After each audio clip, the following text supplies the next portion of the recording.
and to the republic for which it stands, one nation, under God, indivisible, with liberty and justice for all.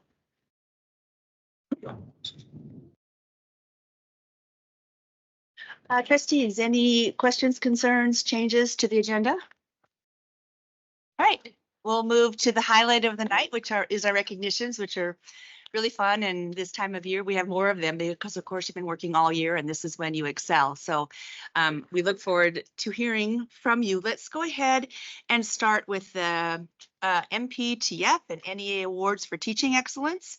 Mr. Brett Zanto, if you could come up and say a few words about Mr. Adam Clinch. Good evening, board. Once again, thank you for taking the time to recognize just our hardworking staff as well as our students. So thanks again. So Mr. Clinch, earlier today when I was trying to think, okay, what am I going to say about Mr. Clinch? There's just so many different things to say in regard to this award that he's receiving.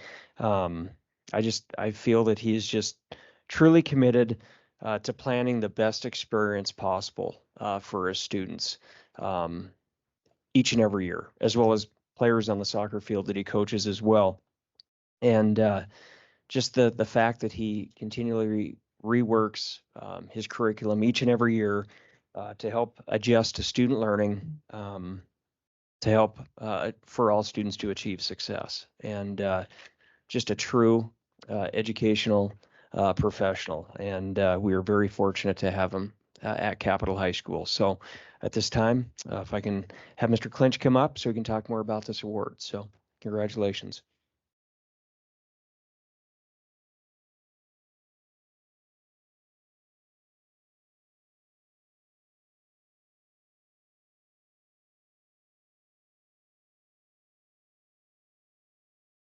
Madam Chair, members of the board, thank you for having me. I'm going to alter it a little bit because there's a significant amount of people that deserve recognition tonight, and I don't want to take up more of everyone's time. I will say I'm very humbled and honored to be Montana's representative for the National Education Association's gala next May in Washington, D.C. But one thing I will say is part of this award focused on teacher advocacy, and so I'd be remiss if I didn't use this opportunity to speak to something that has been on my mind. There are going to be challenging days ahead.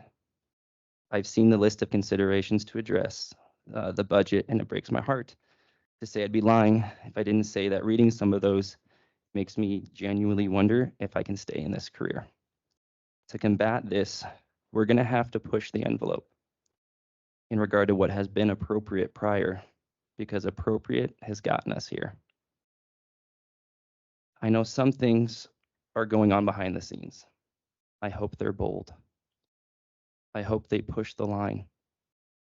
Every week, I share a new quote and I write it on the board for my students. This week just so happens to say, if you want to be different, you have to do different.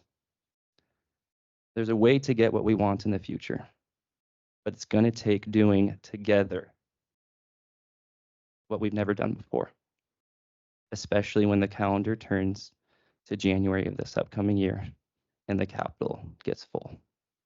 Thank you for your time.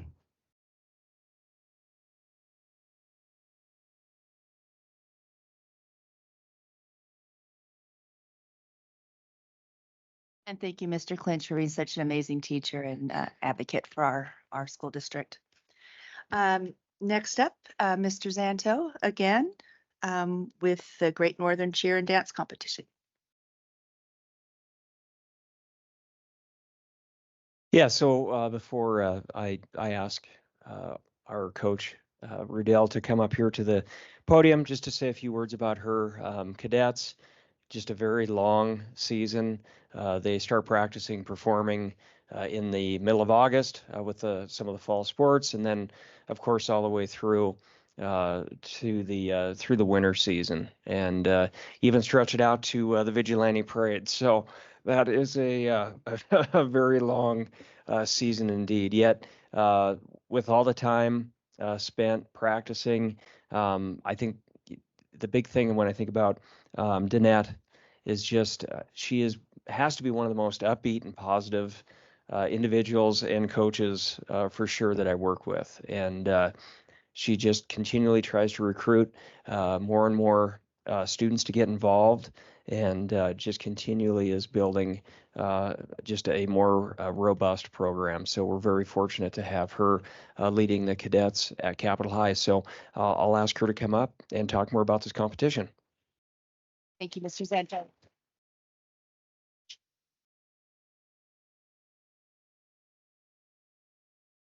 Brett, you can move that mic down. All right. My name is Danette. Thank you so much for inviting us and inviting the cadets and for the recognition. These athletes work so incredibly hard from August through May. We cheer for all the other sports, and then we had our time to shine at the end of our season. We had such a good season. I started the year with 4 girls, and I was stressing out of what we were going to do. We quickly expanded our team to 15. So we have some girls that have danced for about 13 years and some that have just danced since October. And the way they blended their skills together and their experience was very impressive. And that really stood out at competition. They hit the mat as a strong, united front as a team, and they took first place. It was the cherry on top of the best season. Let's see, I'm looking forward to next season and continuing to improve our skills and work as a team, deepening these friendships and these leadership skills, and put on some great halftime performances while we do it. And I brought with me today my captains, Mackenzie and Carly and Honora, and they'd like to say just a few words. Thank you.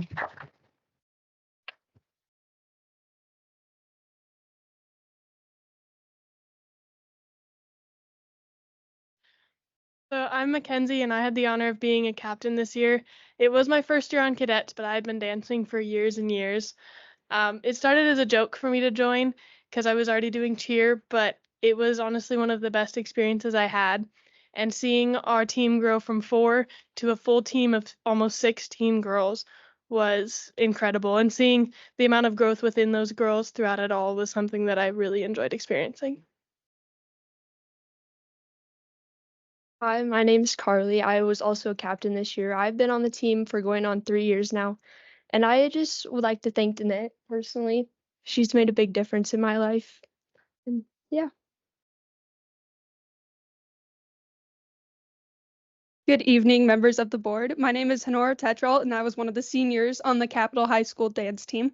I joined late in the season, and these 3 women, Carly, Mackenzie, Danette, those 3 I stand with today welcome me with open arms, and I joined late October, early November. So I was kind of behind, and they just got me up to speed on everything, as I was a ballerina prior to being a cadet. I was not used to more sharp movements. I was very fluid, and so it definitely took me a little bit, but they welcomed me with open arms, and I could not have grown into the woman who stands in front of you today. I am very excited as Danette has honored me with a nomination to playing the Shrine Game, the East versus West Shrine Game this summer, and I am very grateful for these 3.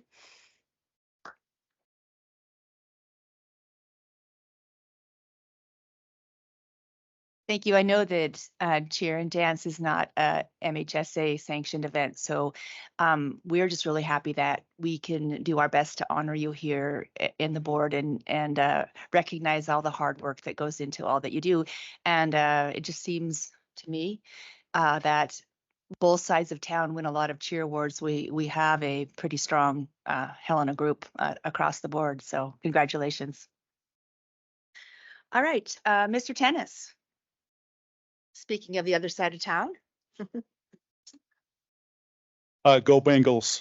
Good evening, ladies and gentlemen of the board. It's my pleasure to introduce to you the cheer portion of the cheer and dance competition that took place at Great Northern. Introduce our head coach, Coach Alexis. It is a long season. This coach and these kids, early mornings, late nights, all summer, You get your fall, winter, and spring seasons with most of your athletes, and this is a full year commitment for this coach and for these girls. They do an outstanding job representing our school and our Helena community. So at this time, I would like to invite Coach Alexis Navarrete up to the podium, and she will introduce her young ladies.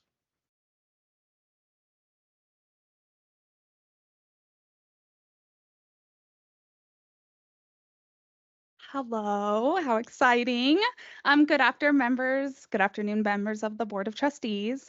I'm honored to stand before you today to share the exhilarating news of our recent triumph at the Great Northern Cheer and Dance Competition, securing first place in such a prestigious event, and not just as a testament to our team's talent, but also the unwavering support and dedication from everyone within our community. This victory is a product of countless hours of practice, teamwork, and resilience. Our cheerleaders demonstrated extraordinary commitment, pushing their limits and striving for excellence every step of the way. Their performance was a brilliant display of skill, precision, and most importantly, heart. My name is Alexis Navarrete, and I have had the privilege of serving as head coach for the past 5 years. I would like to extend our deepest gratitude to our last season coaches whose guidance and encouragement were pivotal to our success. Their ability to ensure trust, inspire, and bring out the best in each athlete has truly been remarkable. We also owe a great deal of thanks to the parents and families whose support has been invaluable, whether through late night practices, travel commitments, or simply being our loudest cheerleaders. This victory is not just a win for our cheerleading team, but a celebration for our entire school community. It exemplifies the power of collaboration, determination, and the unwavering spirit that defines us. Cheerleading is a sport that demands an incredible level of dedication. Our cheer season consists of fall sports season and winter sports season lasting 10 months, during which we attend over 90 events. We practice a minimum of 7 hours each week to perfect our routines and ensure our performance is top-notch. Beyond our athletic commitments, our team is also deeply involved in our community. We have participated in over 20 volunteer activities, both as a team and individually, proudly representing Helena High Cheer. As we look forward, I want to take this opportunity to express my continued commitment to advocating for the recognition of cheer and dance throughout the Montana High School Association. The time, energy, and resources that coaches and their teams invest in the development and growth of our sports are immense, and it is crucial that that dedication is acknowledged and supported at all levels. Finally, I want to extend a heartfelt thank you to Steve and Willie for their unwavering support over the years. As they prepare to sadly retire, we are deeply grateful for everything they have contributed to our program and to our community. Their legacy will continue to inspire us each year. And thank you for this recognition as the Helena High Cheer program. We're excited about what the future holds and our continued commitment of this legacy of excellence. So thank you so much. Thank you, Coach Navarrete. Do we get to hear from you guys? Yeah. We enjoy that. We just want to say thank you for having us. We really appreciate it. I don't know, what do we talk about? Well, are you guys seniors? We are seniors. We'd love to hear your next steps, and it's kind of a nice time to thank people too that have really helped you in your high school journey. Anything else you want to add about your sport and what that entails? Okay, we're gonna tell you what we're gonna do later, in the future. So I plan to attend the University of Montana Western and cheer down there and pursue a major in education, which I don't know which branch I want to go into, but yeah. I'm going to go to Grand Canyon University in Arizona, and I'm going to pursue major in business. I'll be attending Montana Tech for radiology, and which I hope they make a cheer team soon so I can go cheer on them. But yeah. For me, cheer was a really good way for me to find my community, find a family. And I don't think I would be the person I am today without my cheer coach, my cheer teammates, and just all the support that the community that gives us. I'm so grateful for cheer because that's where I found my people when I first moved here. And I want to thank my coach for being there for me too, and especially these two for always being a support for me.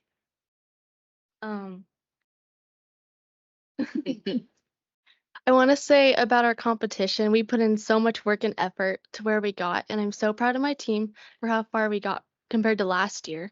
And there's just so many amazing people that are on our team, and I appreciate every single one of them, including coaches and teammates. Thank you. And spread the congratulations to all of your teammates as well. Thank you.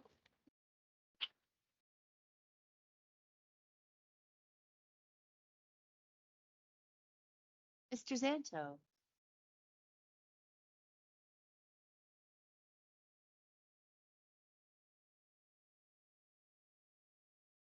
Outstanding Earth Science Teacher Award. That's right. So Montana's Outstanding Earth Science Teacher Award. I'm proud and pleased to announce that goes to Mr. Tom Caffrey. So Mr. Caffrey, he's taught at Capitol High now for quite a few years. Initially, it was strictly earth science, and then after teaching both, I believe, applied, regular, maybe honors earth science as well, he's like, you know what? I want to start AP Environmental Science. So, yeah, you bet. So that's when we had kind of a variety of new AP classes that were being offered, and sure enough, once he started teaching that, just the interest, and I think every year there's more, just increasing numbers of students who want to take that class. Sometimes it's one of those questions of, is it truly about the AP Environmental Science, or is it about being able to take another class from Mr. Caffrey? And just how the relationships that he forms with students. He in his spare time where he fishes a lot, he takes students fishing a lot of times, especially on the weekends during the summer. He started the Fish Ecology Club.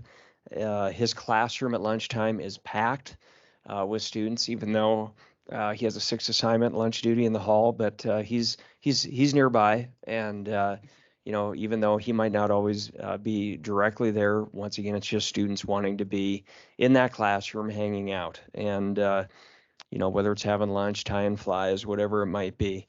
You know, and then just another extension of the science department is he's just an active player within our greenhouse. And he has been spending a lot of time out there recently. And just to put a plug in, our annual greenhouse sale is next Wednesday at Capitol High, so we anticipate a lot of our community members showing up for that. But once again, this is just another example of what Tom Caffrey does for Capitol High School. So just very pleased and proud to honor him with this award. So, Mr. Caffrey.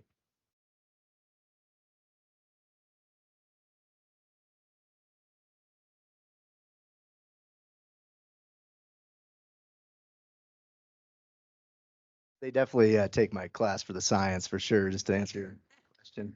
I used to tell folks that teaching earth science was the easiest job in the world because all my kids are from Earth. But I taught middle school for 4 years. Do we have any middle school teachers in here? Yeah, those folks deserve hazard pay. Things I learned there, when middle school boys want to go somewhere, they run, and when they get there, they hit somebody, and they have no idea why they did it. And I think I'd rather take my chances with an angry grizzly bear than argue with a 7th grade girl about a test score. So I'd have a lot better chance surviving the bear, I think. But no, I really appreciate this award. It came at a great time. It's been a tough year for a lot of us. Lost a great friend at Helena High, Dave McCam. Just want to recognize him, and I'd like to think I'd share this award with him if he's here today. So thank you very much. Appreciate it.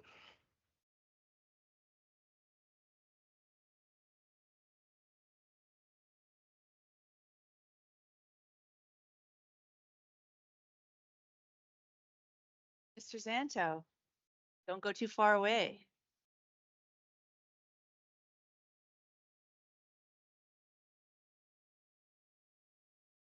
So I guess just kind of an opportune timing, both to talk about Mr. Caffrey and really the next series of some of these state event award winners.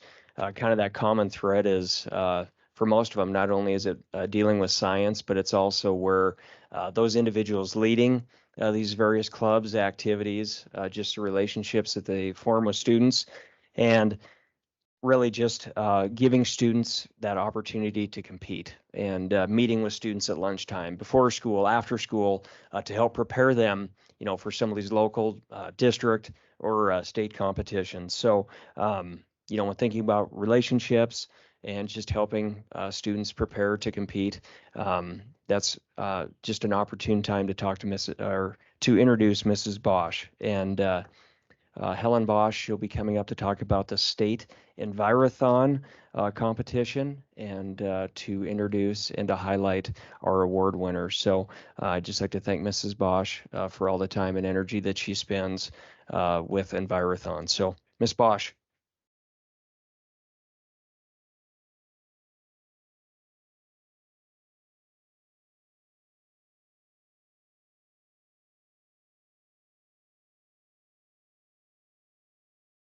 Thank you, members of the board. I coach the Envirothon, and I've been doing so for many years with Jean Placco, and she can't be here tonight. But both of us want to just say that this is a fun competition, but it's a little bit different than science in that, the kids have to learn about Montana wildlife, aquatics, the fish, forestry, range, and soils. And so these kids won the forestry event and the range event this year, and very proud of them. There's 3 of them here. We have Maddie, Paige, and Sage. And the other 2 couldn't make it. So, we don't have Spencer and Lily. Okay, thank you very much. You want to say? I just want to introduce myself. I'm Madeline, or Maddie, and I just want to thank Miss Placco, Miss Bosch, Mr. Caffrey, and Miss Urban. All of them have done an exceptional job at kind of just sparking a passion in all of us to go to these events. And Miss Urban has let me lead alongside her in the Green Club. So I work really directly with Miss Urban and Mr. Caffrey. And last year, Mr. Caffrey is the one who encouraged me to go to Envirothon. And this year I knew that I wanted to go back. So it's just a really cool competition, and it's taught me a lot about Montana. So Congratulations. thank you. Hi, I'm Paige. I did the soils for this year's Envirothon. Didn't win anything, but that's okay. Mr. Caffrey is the one who got me into it, so we love Caffrey. It is a great program. You do learn a lot. You become really close with all the other people who are doing it. And just plug for all the non-seniors, do it. It's great. I plan to go to Montana State. Hi, I'm Sage Muller. I got first in forestry at Envirothon. Madeline also got first in range. I would like to thank our conservation district and Chris Evans for funding our entire trip and making this wonderful opportunity possible. And I'd also like to thank all of the CHS science teachers for putting in the time and effort to make things like this possible. I hope our school district will continue to do this sort of thing for years to come. Thank you. Right.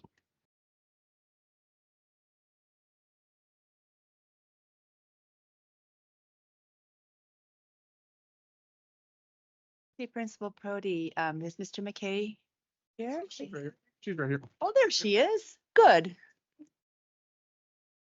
Thank you for inviting us this evening. It's just always so much fun to come here and honor the educators who put in a lot of extra time for these activities and the students who are really excelling. It's just a pleasure to be here, so thank you. I have 2 coaches for our Science Olympiad team. Miss Megan Lane has been a teacher for 21 years, and 20 of those have been at C.R. Anderson teaching science. So I think that's pretty amazing. She's a very progressive science teacher and has earned a couple of national awards in science and math education. Miss Leslie Hagengruber has been an educator for 31 years, and 28 of those have been at C.R. Anderson. So we are really exceptionally honored to have very seasoned teachers who are just so invested in students and putting in so much time. Ms. Hagen-Gruber also helps emergent teachers. She has taught some classes at Carroll College to prepare those coming into the profession. Together, these two educators have been sponsoring our Science Olympiad team for 16 plus years. And in doing that, they are giving a great deal of time to their students. They are helping students immerse themselves in STEM activities all throughout the year. And they are creating lifelong learning opportunities as well as relationships with their students. So I'd like to have Megan and Leslie please come up.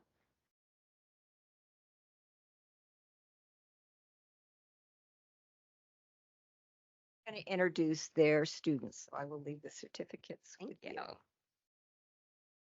we have a couple new faces on the board. So for those of you who are not familiar with Science Olympiad, it is a statewide event that happens every year.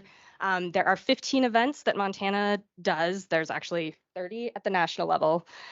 There's only 15 for our state level. We have a team of 15 students. So each student does 2 to 3 events, and they range all of the sciences. So we have earth science, bio, physics, chem, and then also engineering. So you'll get to actually see an example of that one tonight. Because of the diversity of the events and the fact that the events change from year to year, we're not able to become the experts in this. And so we really are the cheerleaders and the facilitators and the support, but ultimately it's our students. Like, it literally gives me goosebumps, guys, because when they come up here, they earned this themselves. We are not saying, I think you need to tweak this, or I think you should change that, or you need to study this. Like, they have taken complete ownership of what they're doing, and it is a tremendous accomplishment. They were competing against 40 other schools from around the state, and they put in countless hours of their own time, and their parents also deserve a huge thank you for all of the transportation for these middle school kids who cannot drive themselves.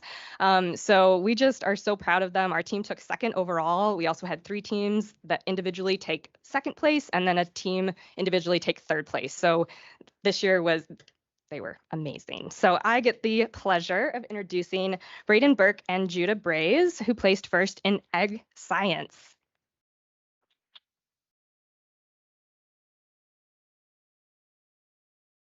So just a little bit about this event. This was a trial event. So it was a brand new event. They had very little background information. Typically, you can go online and find like previous year's tests and different tips and tricks like that. This was a black box. So not only did they take a test when they got to the state competition, they also had to design an experiment and run that experiment using plants before they went. And then part of the score that they got was based on the notebook that they brought with all of their data and pictures. And then also they had to answer questions during the event about their experimental design and different things like that. So it was really that science process from start to finish. So gentlemen, congratulations.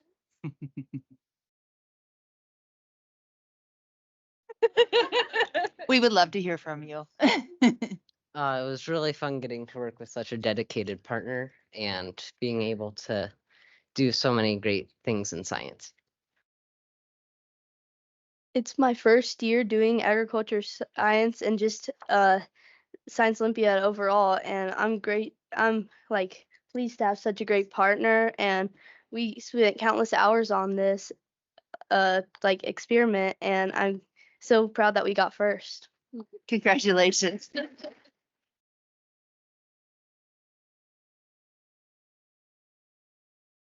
Emily Townsend and Chris Lay took first place in wheeled vehicle. And let me tell you, these engineering challenges it's a lot. So they have all these parameters that they have to meet, and then they have to calibrate it in a way that when they get to the competition, they tell them the final distance that they have to hit. And it's a matter of the score is time and how close they hit that distance, but they don't know that going into it. So they have to have done all of these test runs of, how far is it going to go if we twist it this much and XYZ. And I have a video, so if you want me to send it to you guys, I can, because it's like Sure. amazing. So Emily and Chris. Emily.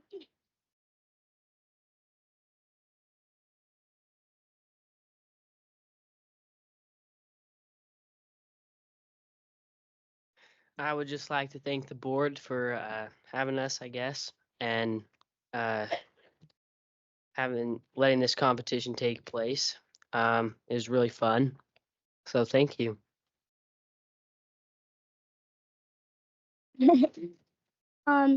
It was I have done this wheeled vehicle 2 years in a row. I did it last year. I didn't win any placement, but it was really fun to do it again this year because I got to bring all that information that I did last year with it, and I just had a really fun time doing it. So I'm really happy. And then this is our vehicle. Yeah. So I thought I might bring it. Yeah. Are those Are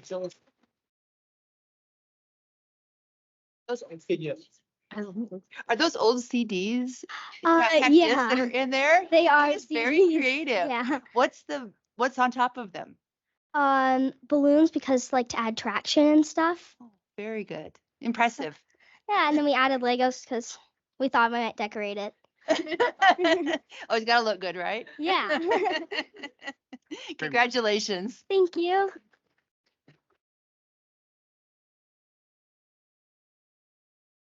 Okay, at the high school level, Science Olympiad, Principal Zanto.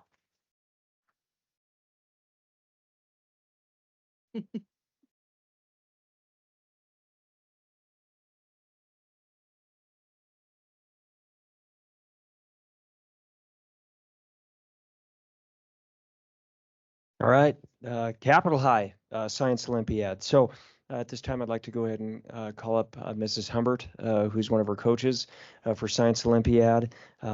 Miss Humbert just truly has such a passion for science, and it's just contagious. And students just, once again, just that relationship piece, and they just get so involved, whether it's in her class or, of course, in competing with Science Olympiad. Just because she truly just not only in science but also as a musician, and she we had a staff band this past year, and during one of our assemblies we did it was Battle of the Bands, and can I talk about the dinosaurs for Halloween? So speaking of science, truly just has a passion for dinosaurs, spends a lot of time I guess trying to dig up dinosaurs. And anyways, a couple years ago, Halloween, Miss Humbert, she was wearing one of those big blow up dinosaur suits and Triceratops. Okay, she knows all about those. Anyways, and lo and behold, a student at Capitol High also had a dinosaur big blow up suit. So wouldn't you know it, during one of our passing periods, we had two dinosaurs fighting at the main junction at Capitol High. It was Mrs. Humbert and another student. So truly it was classic. So anyways, Miss Humbert.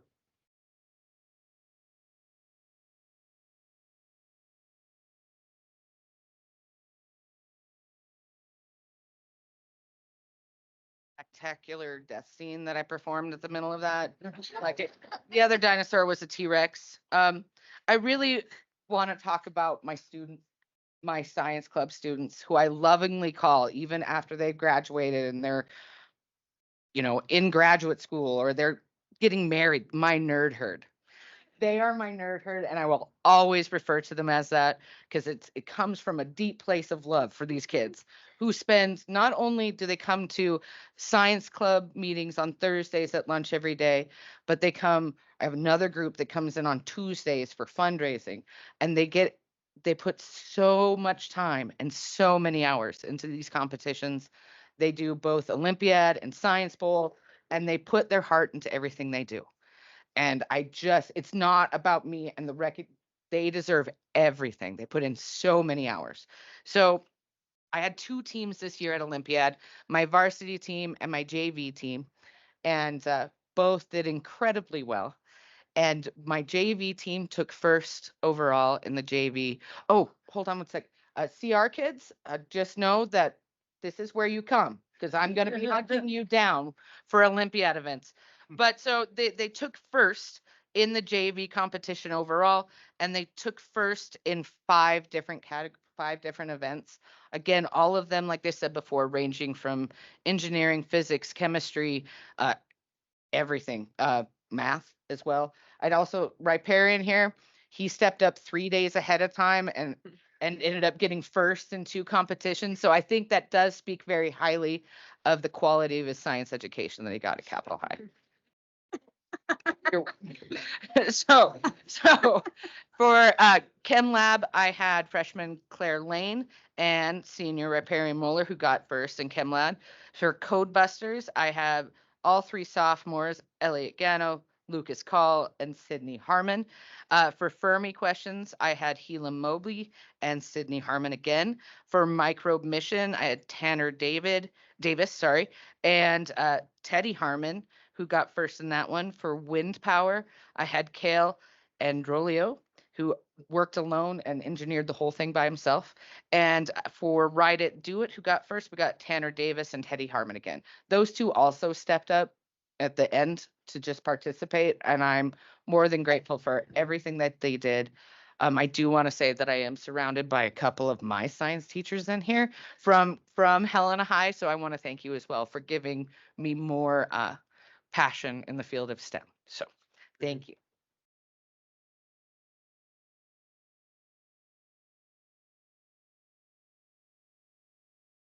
All right, Mr. Tennis.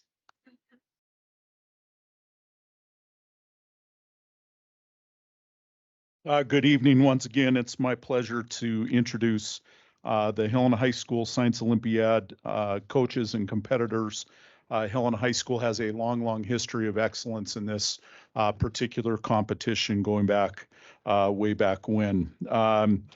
Our coach, Tyler Hollow, and the rest of the science department spend a ton of hours with these kids before school, after school, lunchtime, getting them ready for the competition. And so at this time, to talk about his students and their events, I would welcome up to the podium Mr. Tyler Hollow. Go Bengals.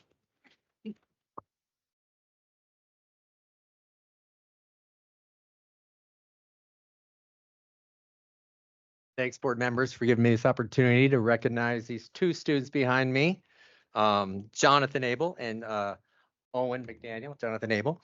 I didn't know how competitive Science Olympiad was until I got into this room with all these Capitol High folks, which I do appreciate, and I appreciate the great.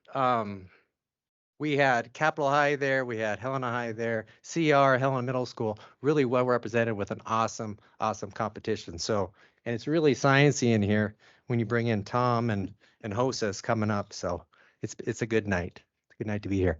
So there we were. I'm the science club advisor at Helena High. I'm also an earth and space teacher at Helena High, along with some of the other teachers in this place. Great class, by the way.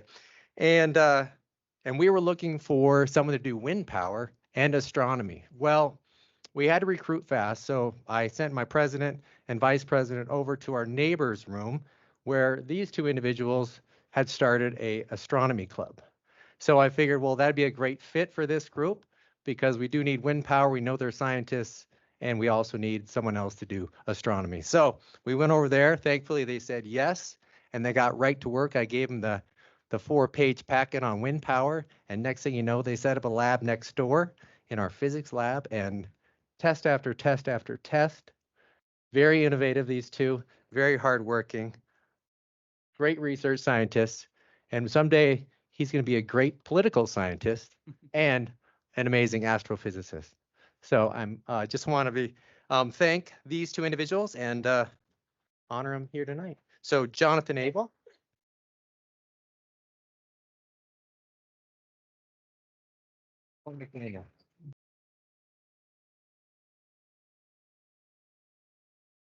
Hi, I'm Jonathan Abel. As you know, I was a part of astronomy club at our school. I am in fact the president there. Going out of high school, I definitely am more into astronomy and astronomy physics, which is what I plan to major in. And I'm really excited for that because it's always piqued my interest, and I love science. Hi, as you've already heard, I'm Owen McDaniel. Really, before I start talking, I'd like to thank our incredible science department here at Helena High. They've done an excellent job educating all of us and giving us actual practical knowledge that we can use every day. I know that a lot of the knowledge that Johnny and I used in creating our wind power, both turbine and answering the test questions at the Olympiad event. A lot of it we learned in our physics class the year prior. And really, honestly, we wouldn't have been able to do anything that we had done without all of the lab equipment and stuff provided to us in our physics room. I'm so glad to have participated in Science Olympiad. Jonathan really underplays how active he is in the science segment of that, I'd say. He does a lot in the astronomy club. He buys a bunch of materials to run experiments, things of that nature. He does a really good job. Yeah, thank you. Congratulations.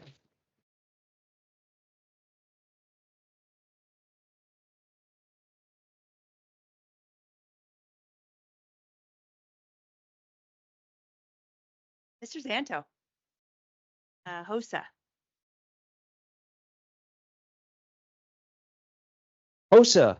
So according to the Montana HOSA Future Health Professional website, for those of you wondering what exactly is HOSA, this organization, one of their main goals is to empower future leaders in the global health community through education, collaboration, and experience. And I think when looking at that definition, it reminds me of the amount of not only some of the real world application that the students within HOSA, besides competing, but just some of the knowledge that they gain through various activities.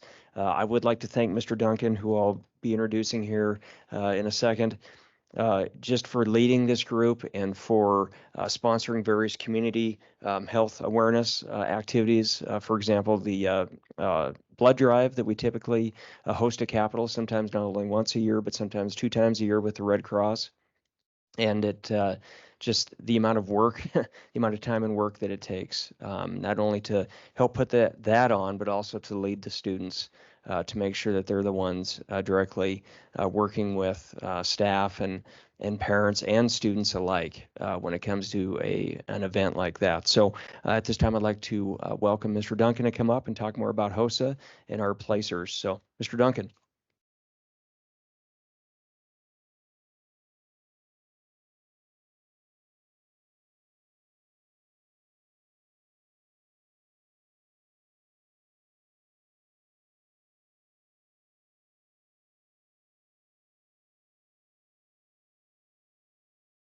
Thank you, Mr. Zanto, and Dr. Welts and the board. Thank you for having us this evening.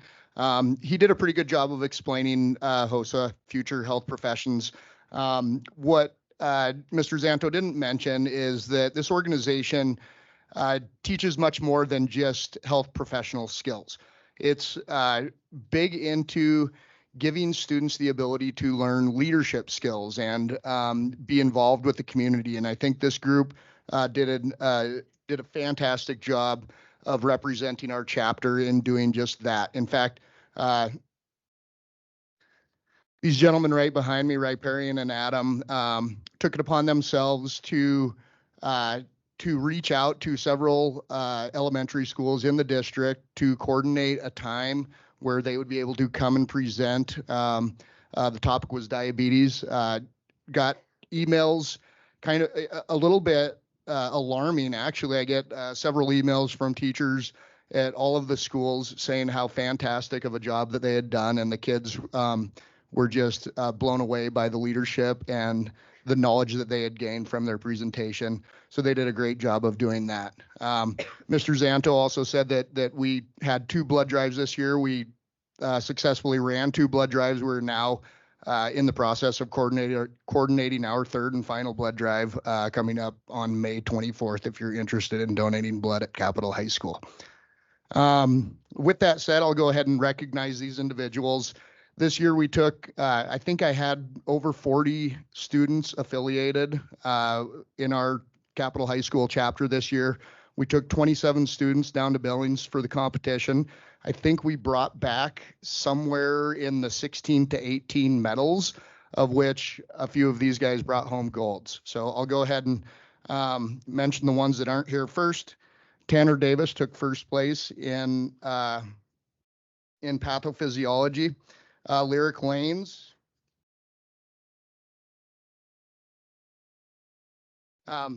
Lyric placed first in biotechnology. Congratulations, Lyric. We had Peyton MacArthur. Abby Charlton, Adam, and Riparian Moeller. They took first place in public health event.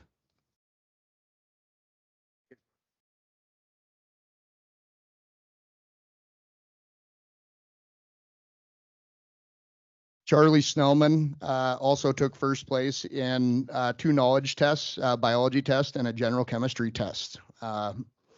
So with that said, I'll let these seniors tell you guys a little bit about what they're up to next year. How's it going, everybody? It's awesome to be here. And today I'm fortunate enough to be honored for 2 events, Science Olympiad and HOSA. And what's really interesting about these events is, as Ms. Bosch will tell you, I'm not much of a science student, and my career does not align with health at all. But my friend here, Adam Grasmick, encouraged me to do both of these events, and it just so happened that I ended up placing in some by some stroke of luck. And so I really want to appreciate him. I also want to appreciate all the support I've gotten from my friends like him, my family, and also the teachers. They've been really great, and I feel really fortunate to be able to be in these clubs and be part of just this overall Capitol High School community. So thank you guys all very much. Congratulations. I don't know if I could be quite that energetic, but congratulations, Riparian. Apparently the smartest kid here just placed in 2 events, and I would like to, or next year, I think I'm going to go to MSU. I'll study computer science, which sadly Mr. Clinch isn't here. Otherwise, I could have told him, go Cats. Should have planned my speech beforehand. But yeah, I just want to thank all my teachers, Duncan for helping us. I was on the Science Olympiad with Humbert. Riparian did beat me, sadly. But yeah, thanks for having us. Congratulations.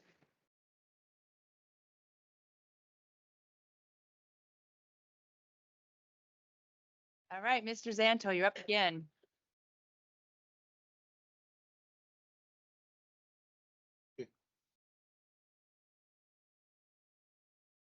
Okay, next, Skills USA. So Mr. Croft, he's going to be here to talk about the state competition.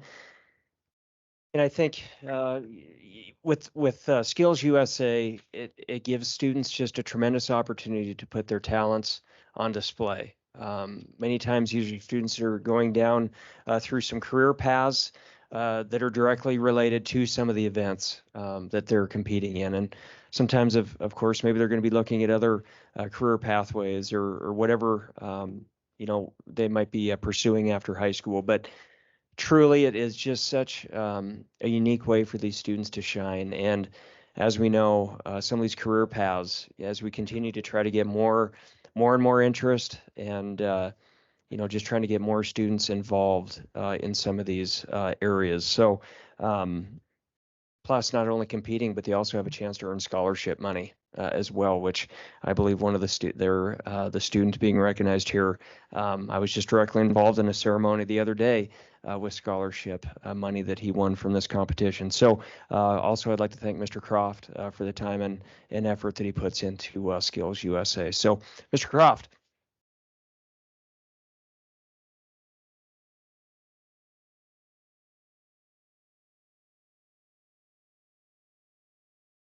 All right, you guys are getting smart. Put me at the end. That way I don't take up a whole lot of time here. First thing I'd like to do is thank my fellow teachers that are out there in my industrial tech programs with me. Mr. Tom Kane, Jim Weber, Lucas Canny, and Ted Reel. I really couldn't do a lot of what it is that I do without their help and their support helping to get these kids ready for these competitions. Mr. Alan Christopher, really nice kid. He's going to come up. I'm going to let him speak for our programs because as an end result, the work ethics programs, everything as far as the skilled trades are concerned, he exemplifies. So I'm going to let him speak for me. Hello, board. I am Alan Christopher, as mentioned before, and I mainly advance in welding and machining. I am planning on having a 2-year associate's degree in Helena College next year for machining, CNC machining. And I want to thank for everyone who got me here, that just supported me, gave me the resources to excel in my area of expertise right now. I love creating with my hands, and I just want to thank my mom, who's here tonight. She's a huge inspiration. thank you for Mr. Croft and Mr. Weber for supporting me through the process. It's very scary this year being a senior. I have the world ahead of me after this year, and I'm very thankful for every opportunity I've had this year. And thank you for having me tonight. It feels nice being appreciated for how much work you put in, because sometimes you don't see that. So thank you for tonight, and again, thank you for my mom and my other family who couldn't be here tonight. But yeah, thank you. Congratulations.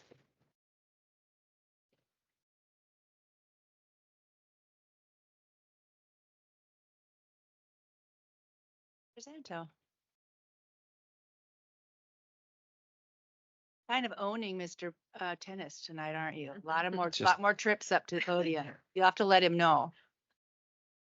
So this spring, the Montana Council for Exceptional Children, they have their state conference, and we have a paraeducator at Capitol High School who received some letters of recommendation and a nomination, and she was ultimately chosen as or for the Lifetime Achievement Award at this conference that was just held, I think 2 months ago. So Nancy, she's been a para educator at Capitol High for, I believe, 8 years. And you talk about somebody that she works great with students, staff, and just the amount of time and energy that she puts in to that building. You know, anybody you can ask about Nancy Johnson, and they're just going to talk about just the amount of energy that she exhibits. So Nancy was unable to make it here this evening. However, she wrote a brief speech, and she asked that I go ahead and read it. So here we go. So once again, this is from Nancy Johnson. I would like the board to know that although the award was given to me personally, it truly belongs to all educators that have dedicated their time, talent, and effort in supporting, uplifting, and including exceptional students at Capitol High and those students throughout the district.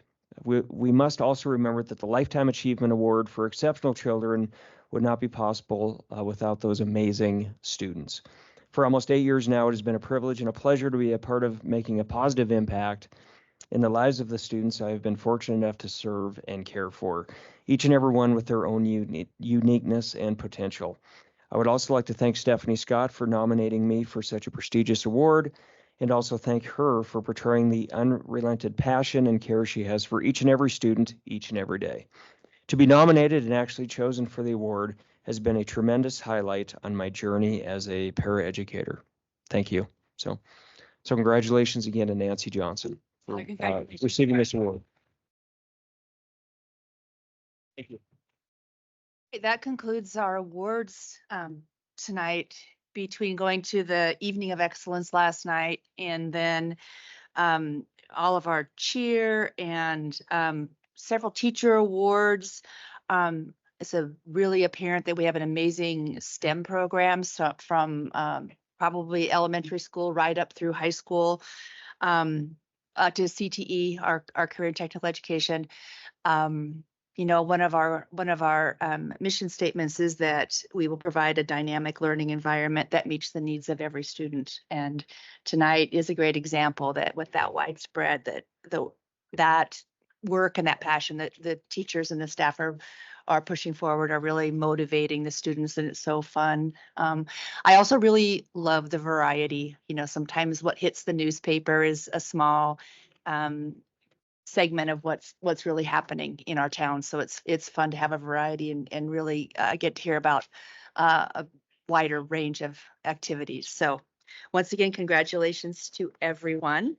If you do want to sneak out, if you haven't already, we're going to move on to our regular agenda. You're welcome to stay. It will be exciting and scintillating experience if you do. Seems like it's got a something in there. All right, Mr. Wells. We ready? Superintendent report. I think I wanted to grab Alan before he took off. That was heartfelt. I saw a couple of tears in the back there. Mrs. Peterson and Candace. Super heartfelt young man, and kind of the theme of where we're at. I also enjoyed having our middle school students present. We do a lot of high school, but having the middle school students, they're so composed. did a really nice job of addressing the board. So proud of those kids as well. Perhaps maybe we just learned this late this afternoon, and it's sad news. I spent 9 months at Rosser as a principal, and we lost one of our dear friends and colleagues out there. Carol Milcher had passed away this afternoon with a battle with a health battle, and so our thoughts and prayers are with her and her family, husband, of course. And I got some Rosser folks in the back that certainly are feeling that. Anyway, sad news.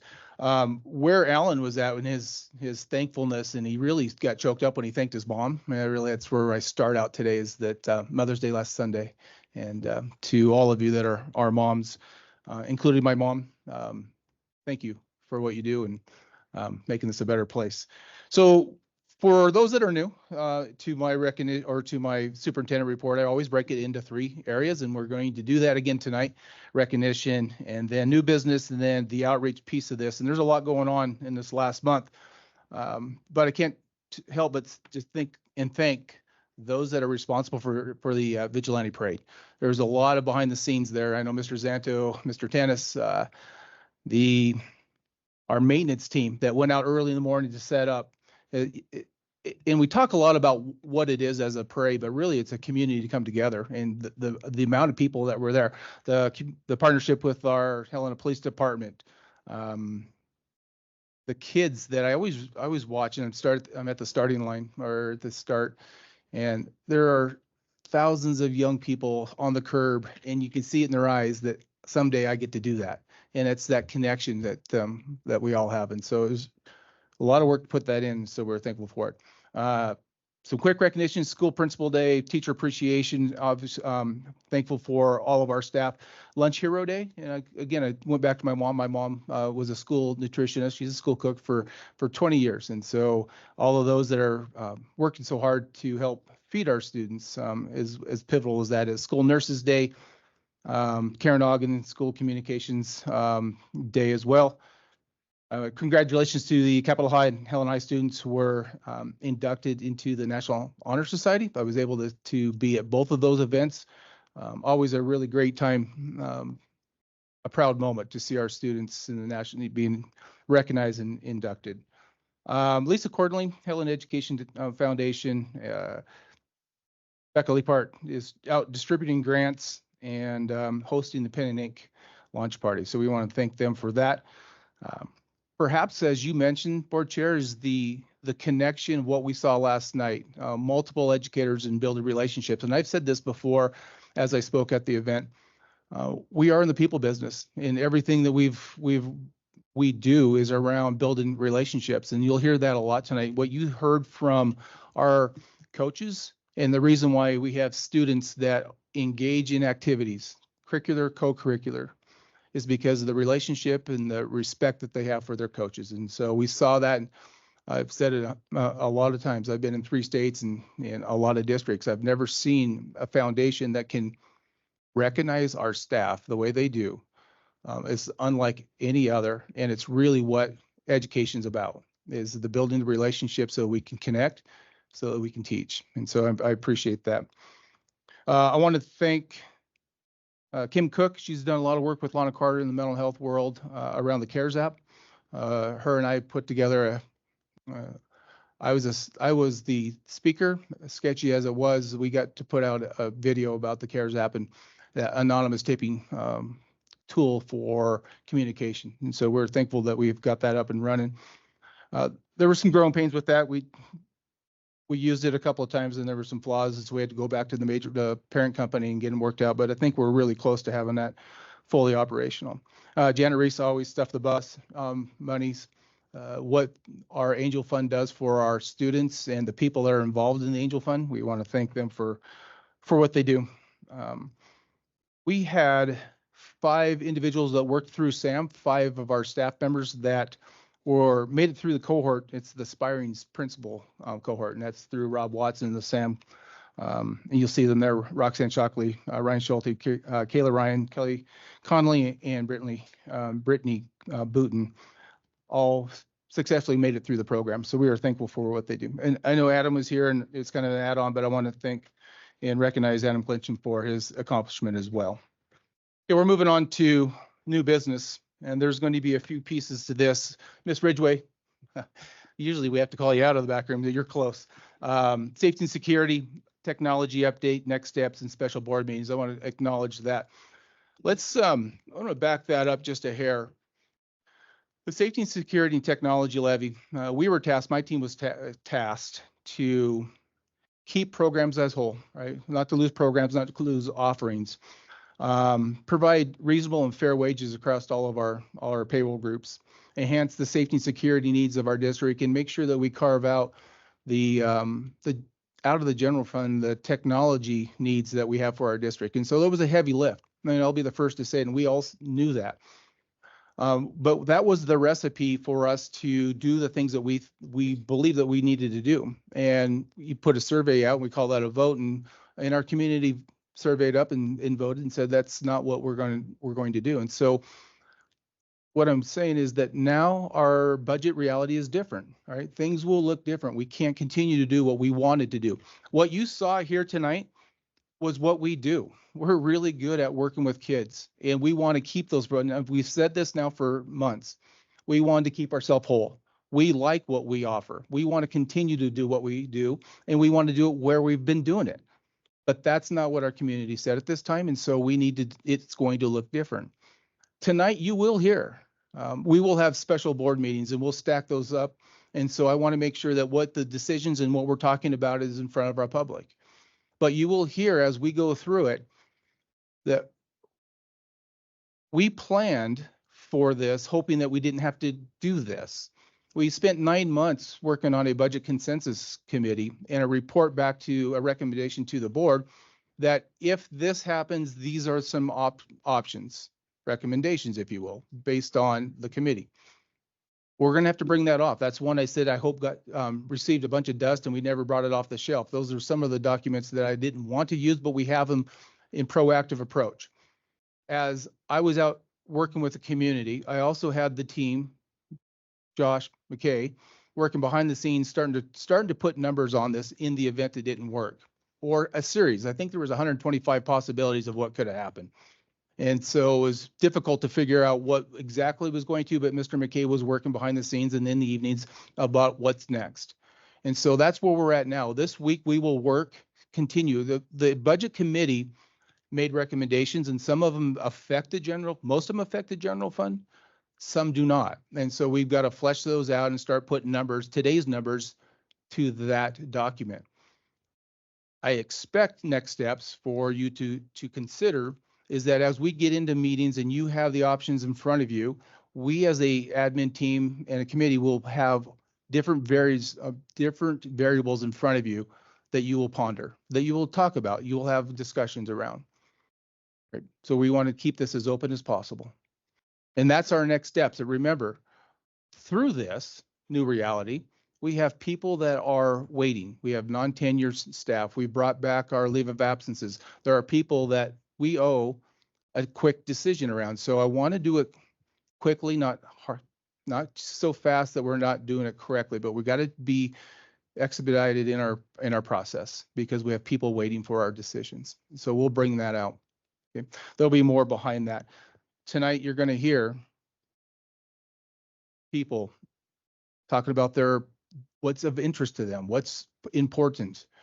And we know that's coming, but we know it's going to look different next year as well. And so that's the difficult task you have before you.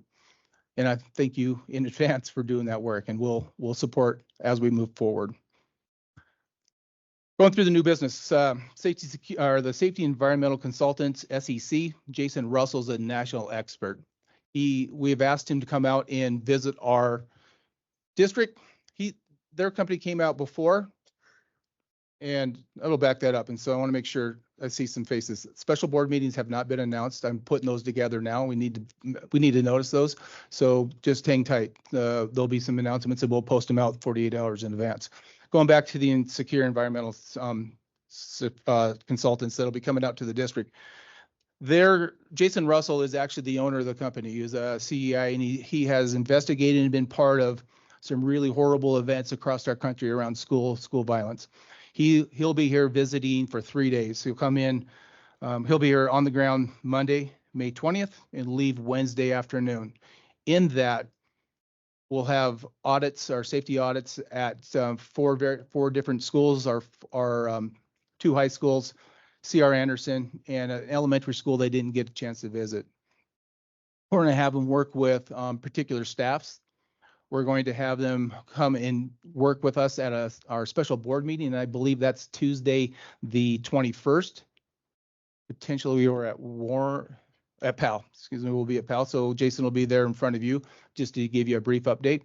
And they also asked him to put on a community forum. And so we'll ask our community to gather Capitol High Auditorium from 6 to 7. And he'll talk about what's the best practices, what's going on around the country, and how we can implement some of those practices to help secure for our staff and our students. So that's coming at us, and we'll be pushing that out soon. We also do market analysis on different payroll groups in our district. One of the things I think is important is that we get a broad picture. So I've sent out invites to all of our AA's, Blue Cross Blue Shield, State of Montana, Carroll College, and we want to see what like positions are across the state. And so I think that we've made mistakes. The district has asked it. We've done it ourselves, and I don't think that's the appropriate way to do that. So if we want good data, we're going to get it from across the state. Ms. Bridgeway, if you wouldn't mind, can you tell us a little bit? I put a flyer in front of you, trustees. There's a Kinder Sprouts, our early lit flyer. There's been a lot of work around our Kinder Sprouts program. Ms. Ridgeway has really been packing the weight of that one, if you will. So maybe an update. So just a quick update. This will be our 4-year-old program that we're bringing up, early literacy targeted intervention. According to the statute, we can begin assessing students in April, May, and we have to complete by June. And I want to thank Caitlin Hess, who's taken lead on the assessment. We have to assess every 4-year-old. If they're below the benchmark that's been established, they qualify. We're getting ready to send those letters out. Right now, I think we've tested between 60 and 70 students. We put the word out on social media. We put the word out. We've done radio PSAs, and this sheet in front of you, it's kind of old school, but it's gone up in 70 businesses, or doctors' offices and dental offices around the community, so that people just want to rip the little tag off and make a call. We'll get them scheduled for an appointment. We are working with Head Start because this will impact Head Start. This will likely open slots as we pull. They're referring 4-year-olds to us. This will open slots for 3-year-olds. But we're also sharing information with the letters that we send to parents whose children don't qualify, that they might want to consider contacting Head Start as a possibility, because Head Start will have openings. And Head Start's been a great partner because we will likely get the curriculum. We won't have to purchase it. They have the curriculum. They have sets they haven't even opened, brand new. And some of the furniture we will get from them. So initially we'll stand up 2 classrooms, and right now that's Bryant and Rossiter. And we know if we have a lot more students, because really we want to get them as 4-year-olds and keep them. And we know where we'll go next if we have that many students. So it's a quick overview. That's what we're looking for. We'll come back to questions after. Thanks, Ms. Ridgeway. So that brings us to charter schools. We think we're much closer this week than we were 2 weeks ago. Obviously, there was some litigation around what the charter schools look like, 3 approvals. At this time, we've got communication back from the Board of Public Ed that needs some additional documentation to get them stood up. We are waiting. Interesting enough, we're still waiting from OPI to collect our data sheets for the budgets. It's taken a little while. I was assured that was going to take place last week, and we'll reach back out to him again this week to see if we can get those. And those are important for the simple fact that we need those to secure our 5-year future forecast. We need to know what it looks like for next year's budget. So those are important. They're really hanging Janelle up right now, and so we need to get that information so we can truly know what our number looks like. Hiring update. Brian Kessler has been named, and he accepted the Helena High principal position. We're thankful to have Brian join us. Obviously, with that being said, we're we're disappointed and sad to see our leadership team leave out of or 2/3 of the team leave out of Helena High, and we wish them the best of luck. There's still more celebration and announcements around Steve and Willie. But right now, Brian Kessler will serve in that position. And then we've combined our mental health and special ed director position into one. And you'll see that as Ms. Carter will be moving into that position as well. Interesting development as we think about elementary schools. Ms. Ridgway, Mr. McKay, and I have worked with the county, Lewis and Clark, and the city of Helena around their development and where's development in terms of housing. Where's it going in? Where's the construction? And you'll see some of that as of the last couple of months. There's development happening. There's one north of Super One, and we understand there's going to be about 100 and 105 dwellings, we'll call, that we believe that would most likely target younger families. From there, on the south side of the Winco, you'll see the luxury apartments going in. There's about 100 units going there, and I don't foresee that bringing in younger families or younger students. But next to that, the plans are and soon to be started is 400 units that are lower income. So more of a magnet, if you will, an area for our younger families to move into. Furthermore, we know that we've learned there is nearly 100 units that's going up above the auto mall, so out on the highway. So in that area, collectively, those three dwellings, those three areas of construction is really centered around in the area, the attendance area of Bryant. And so we really need to start thinking about if we have 600 dwellings coming online, and that's unusual for us. We haven't seen the availability of housing, or at least affordable housing, and what that's going to do to our community. More importantly, the reason why we are talking to them and asking for these is I want to know where the population's moving into and what's that going to do to what school. So at this point, I want to forecast that we need to start thinking about what our boundaries look like. I always say that about every 7 years, we should be talking boundaries. It shouldn't be a surprise when we say that construction's happening in a particular area and that we're going to funnel everybody into that. And so boundaries are scary. They're only scary when you don't talk about them. When we forecast and say about 7 to 10 years, we look at our community, where's the development happening, and how does that impact our elementary schools? Then I think it's an important and it's realistic for us to make those changes and talk about them. So we're keeping a careful eye. We keep communicating. Once every 2 months, we'll communicate with both county and the city of where permits are happening for housing that could affect our school district. Okay, so that's going on. And then lastly, May Butler, we've had a lot of work around May Butler, and my vision around May Butler has always been, if we can do it without impacting our general fund, is support our newest teachers. Several years ago, we've offered contracts to newer members to our community, to our district, and it simply could not find housing, as we talked about before. And so right now we're working with a contractor that used to be an educator. Now he builds homes and is really super excited about how he can partner with us in providing an opportunity for our newest educators, May Butler. So that's not stone. It's not reality yet, but we're inching towards that for supporting our teachers. All right. With that being said, there's a lot of outreach and meetings, and I'm not going to go through them, but it has been a really busy month. But I'm going to go to the other, and I always put other because we never know what's going to pop up when we post these on Friday. But right now, no school, May 27th, Memorial Day. I hope everybody gets out and finds their spot. I do want to recognize, and typically we do this in a different space, but there's a plan for this. I truly want to thank both of our board reps for your year of service. Will and I were just talking about it went really fast, but it always does. When I was a high school principal, I'd get the freshmen and seniors together, and I'd ask the freshmen, "Does it seem like it's going to be forever?" And before you graduate, and they always think, big eye, like, "Yes, it's going to take forever for us to get out of here." And you ask a senior now, "How fast did it go?" It goes quickly. Yeah, and this year was that same way. We appreciated both of you on the board. You brought something that we desperately need, and that's your voice. And so we look forward to seeing you every month. We wish you well. I know that some plans have changed, and I think we'll probably, in your future, we'll hear about that later tonight. But thank you for your service. Thank you.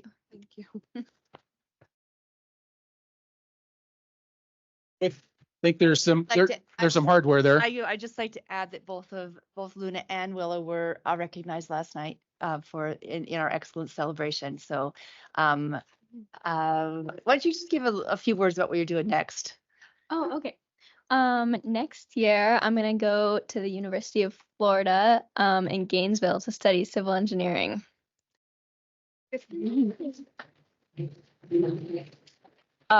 Next year I plan on going to Carleton College in Northfield, Minnesota, and majoring in biology on a pre-med track. We're very proud of both of you and also very impressed, all of our student reps. I can still remember what I was doing in high school, but it wasn't being as responsible as you guys were for sure. So being engaged and interested and sitting through some of these really long meetings when you're 18 or 19 is extremely impressive. And it's just great to get to know you and feel close to both of you and wish you the best. And thank you so much for being part of our board. So we do have a little bit of hardware for you. Thank you so much. Thank you. Oh, you're getting hugged. You're getting hugged. Oh, plaque. The plaque. This will look really good in your dorm room. Oh, Yes. Thank you.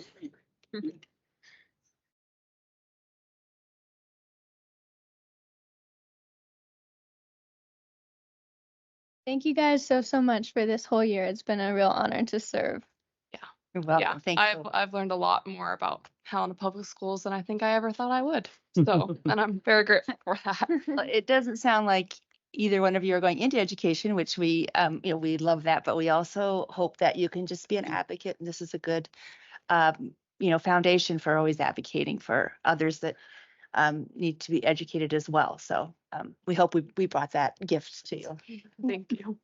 And again, we typically do this at the end of the meeting, but we're on a roll, so we're moving forward.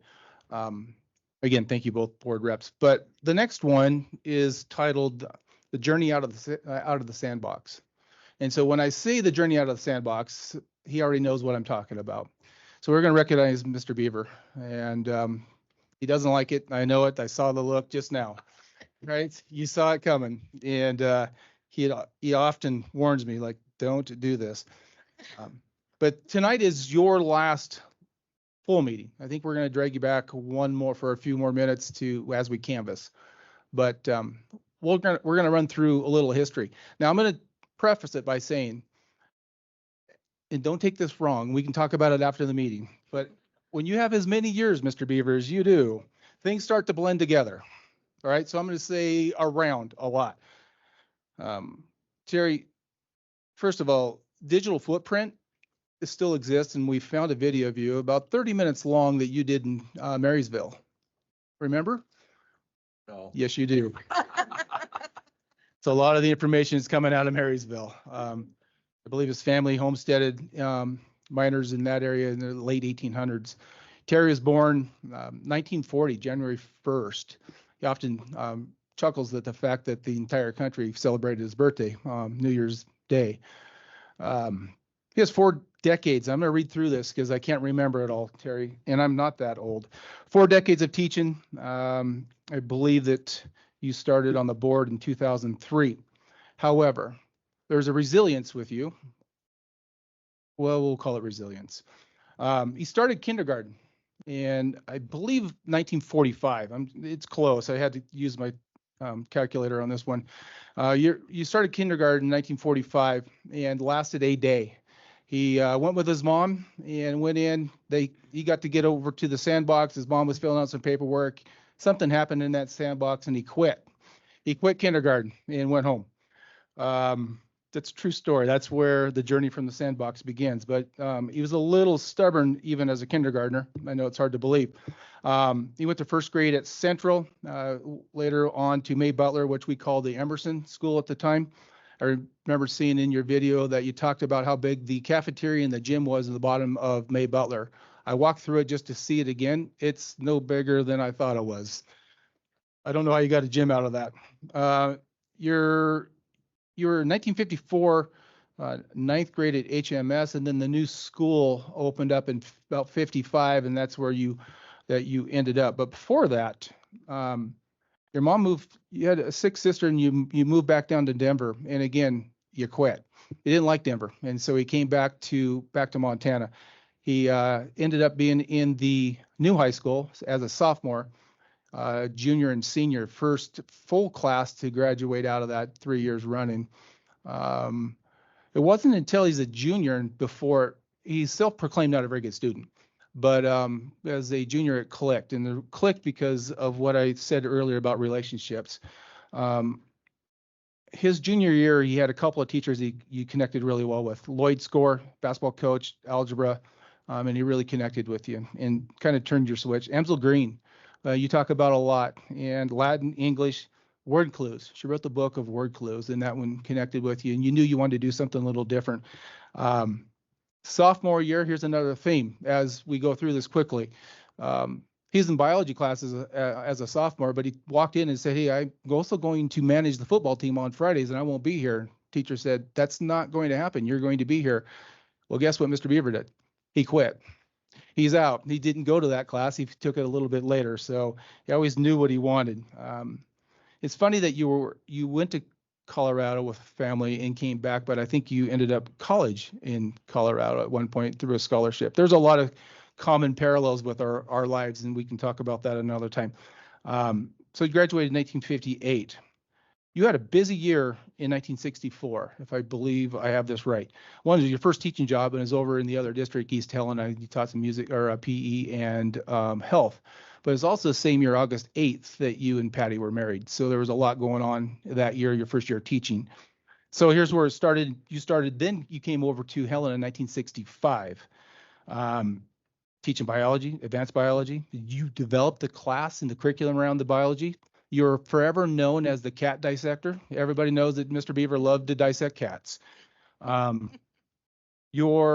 I have often heard you say in education or your experience in teaching in Helena that you absolutely loved your time as the outdoor ed classes. You take students that weren't connected into school, but you took them out into the wilderness and you built things and you connected. You connected with them in the wilderness, and it really made a difference in kids' lives. You taught 37 years. You're a Montana State Teacher of the Year in 1998-99. You retired around 2001, right? For whatever reason, you decided to jump on the board in 2003. You couldn't get out of education. I believe that you had 21 years on the board, nearly 70 years of connectivity to this school district. And I think you had some stint around fire operations. Terry, thank you for your service.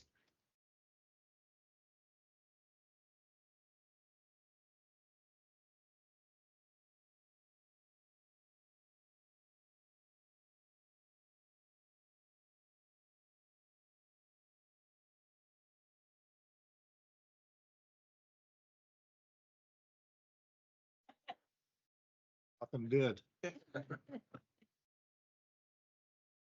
Those are rough numbers. I think we're pretty close. I want to think that you actually put that down in a video for all of us to see. Again,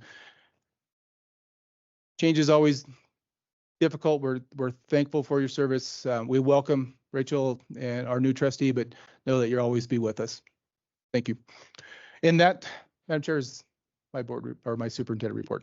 Any questions for Superintendent Wells or comments about Mr. Beaver? I have a question. I almost hate to do this. I don't want to drag this out, but Mr. Welch, you had talked about May Butler and plans that I just wanted to clarify. The thinking is it could be converted potentially into housing for new teachers. Yes, right. So that if I didn't make myself clear, the May Butler, the plan, the vision right there is affordable housing for our newest members to the community, which is difficult to find. Although I just said there's 600 dwellings coming online, but those might look different than what we are planning on doing. I'd like to incentivize it for our staff. Okay, all right.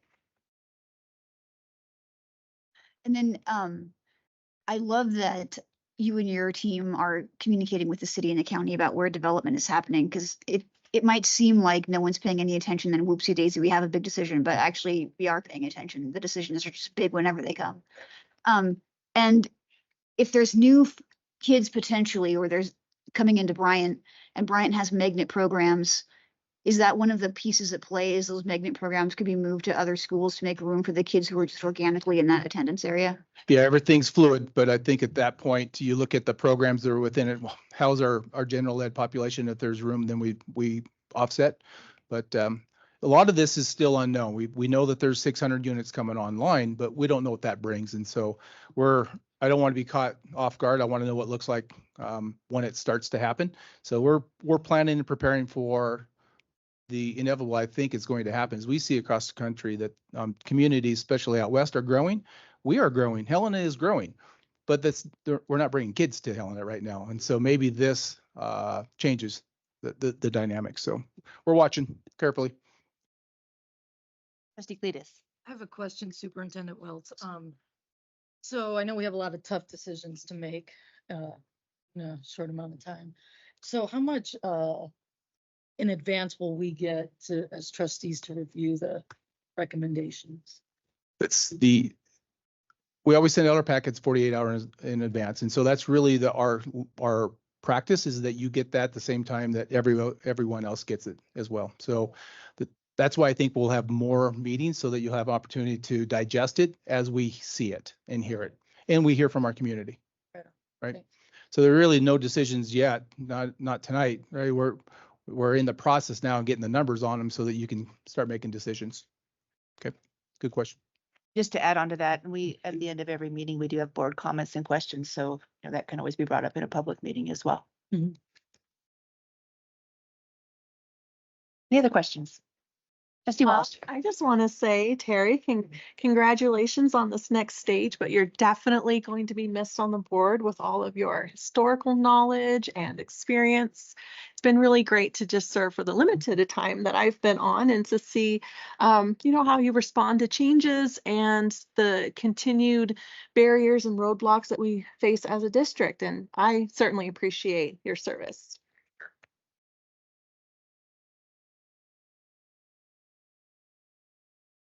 Right, we're going to move on to general public comment. This is the time for comment on public matters that are not on the agenda. Public matters do not include any pending legal matters, private personal issues, or private student issues. Please do not attempt to address such issues at this time. The board cannot enter into a discussion, as a reminder, during general public comment. It looks like we have some general public comment. Volunteer to come. Luke Miscavige. We do know your relationship to the board and the town, but you can share that as well. For the record. Chair, can I really quick just approach the gavel? Your name tags, Krista. Oh, I thought you were going to steal this from me. I know. Steal that back from me. Apologize, that would have thrown me off. Chair Hathorn, Superintendent Welts, student representatives and trustees, good evening. My name is Luke Miscavige, and I'm a district parent and former trustee. I want to thank you for your service to our community. These are difficult times, and though I've been saying that since at least March of 2020, you really are working through an unprecedented series of difficult challenges. I want to applaud you for facing these challenges head on in a fair, transparent, and deliberative manner. Doing what's best for kids is not easy. Folks with good intentions can see things differently, and that's when communication, collaboration, and compromise are critical. I know you'll continue to make progress. I'm incredibly proud of this district, and I'm thankful for each one of you. But I'm here today to commemorate Trustee Terry Beaver, who is finishing up his 21st year of service on the Board of Trustees. Wait a minute, you can't address. You're right. Personnel matters. Madam Chair, I'm speaking right to you. You still have 2/3 of your time left, Mr. Miscavige. So it's timed at 3 minutes, going a little long now. After 37 years as a teacher in the district, that is quite simply extraordinary. I had the honor of serving alongside Trustee Beaver on this board for just 6 years, and I don't know how he's done it. Trustee Beaver has overseen 6 superintendents, controversial curriculum adoptions, a pandemic, financial crises. He's also governed the building of the first new schools in over 40 years, ensured the district has remained focused on kids, and done everything he can to support our classroom educators. Needless to say, Trustee Beaver's experience and candor will be missed. Listen, were there times when I felt Trustee Beaver may have waded a bit too far into the operational side of things? Sure. Did he really need to know the detailed specification of the roofing materials used on the Helena High shop buildings? Probably not. Were there times when trying to wrap up a discussion on a topic that had already gone late, when Trustee Beaver would pick that moment to lean into his mic and start in on a blistering series of questions before finally leaning back, pushing the mic forward, and crossing his arms? Yes. And finally, there were definitely times whereupon Trustee Beaver made a statement and I thought to myself, he's not getting reelected. But he did 6 times, because people know courage and honesty when they see it. To those of you tasked with leading the district in Trustee Beaver's absence, I will remind you of what I refer to as the Beaver Doctrine, which is, when making a decision, ask yourself, is it educationally sound, fiscally responsible, and socially acceptable? When I was on the board, I kept that on the top of my notes for every meeting. To Trustee Beaver, you, sir, have earned your retirement. There are some perks. You'll have a lot more free time on the second Tuesday of every month. But I also know that you'll miss it, just as you no doubt occasionally miss dissecting those cats with your biology students. Just know this, with over 58 years of service to the students, staff, families, and community of Helena, anywhere you go, you will be within sight of someone you've made the world a better place for. Thank you, Trustee Beaver.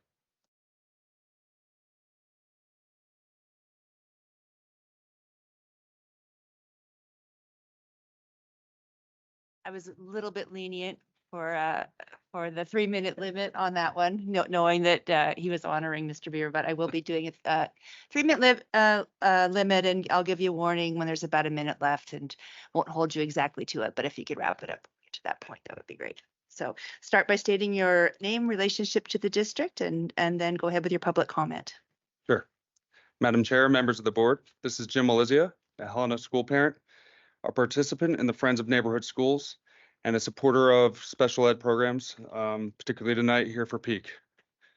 First, board members, Superintendent Welts, thank you for your numerous efforts in educating the public on the economic headwinds that we're all facing here, the broken school funding mechanism, and your efforts in broadcasting the need for the levies that unfortunately did not pass.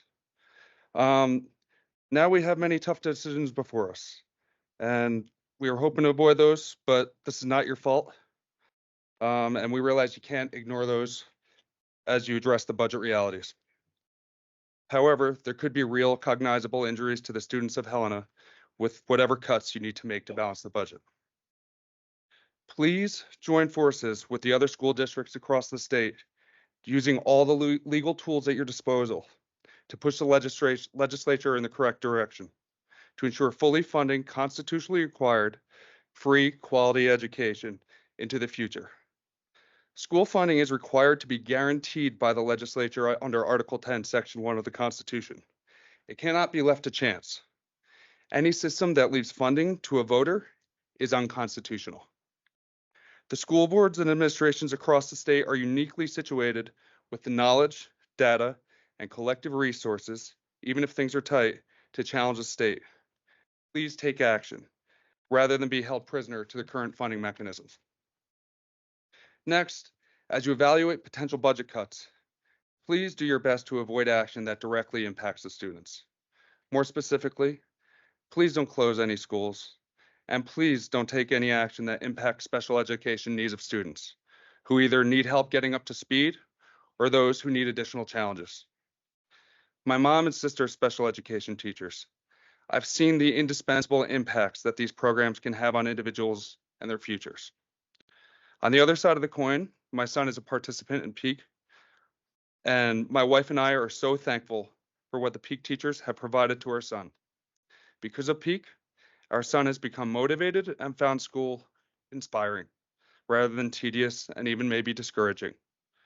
Both types of special education are critical to unlocking the potential of our children. Please protect that. As parents, it's our responsibility to be our children's first educator and most important advocates. However, the majority of their waking hours are spent under your care and with their teachers. Please don't take any measures that could contribute to students falling through the cracks. 1 minute, please. Whether it be taking away the strong community and benefits of a neighborhood school or the programs that bring out the best in them. Thank you.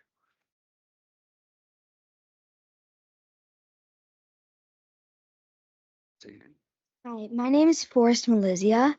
I go to Hawthorne School, and I want to thank my Peak teacher, Mr. Courier. It's really amazing being able to go to Peak. Thank you.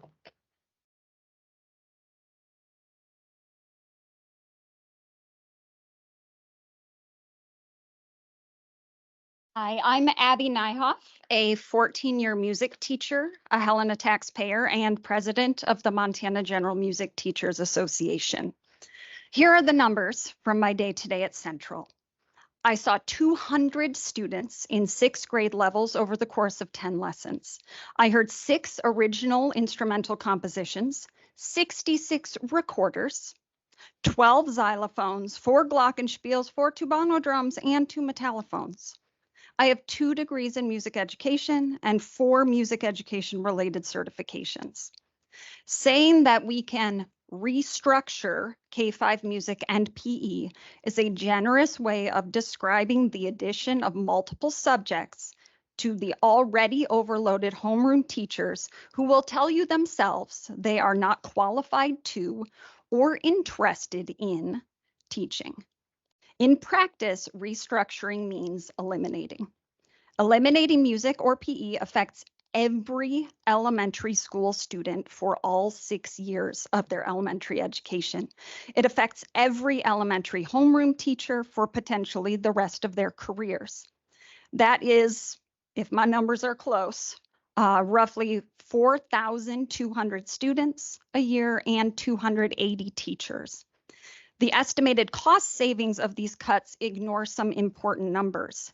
In music specifically, we should factor in $155,000 spent on new instruments and materials purchased only 2 years ago that my homeroom colleagues have already told me they don't feel comfortable using. They don't know what to do with them. And in music and PE, cutting 16 educators does not address the agreed upon number of preparatory minutes for teachers. I ask, how much will it cost to employ paras to cover that prep time? Is it even possible to hire enough people for those added positions? Also, is there going to be an additional cost for music and PE curricular materials that are geared towards homeroom teachers as opposed to those fully certified in the subject area?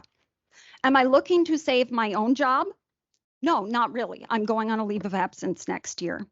But as a taxpayer and community member, I know that our students deserve a well-rounded education from teachers who are as qualified as they possibly can be, rather than the bare minimum. Thank you. Thank you, Ms. Effie.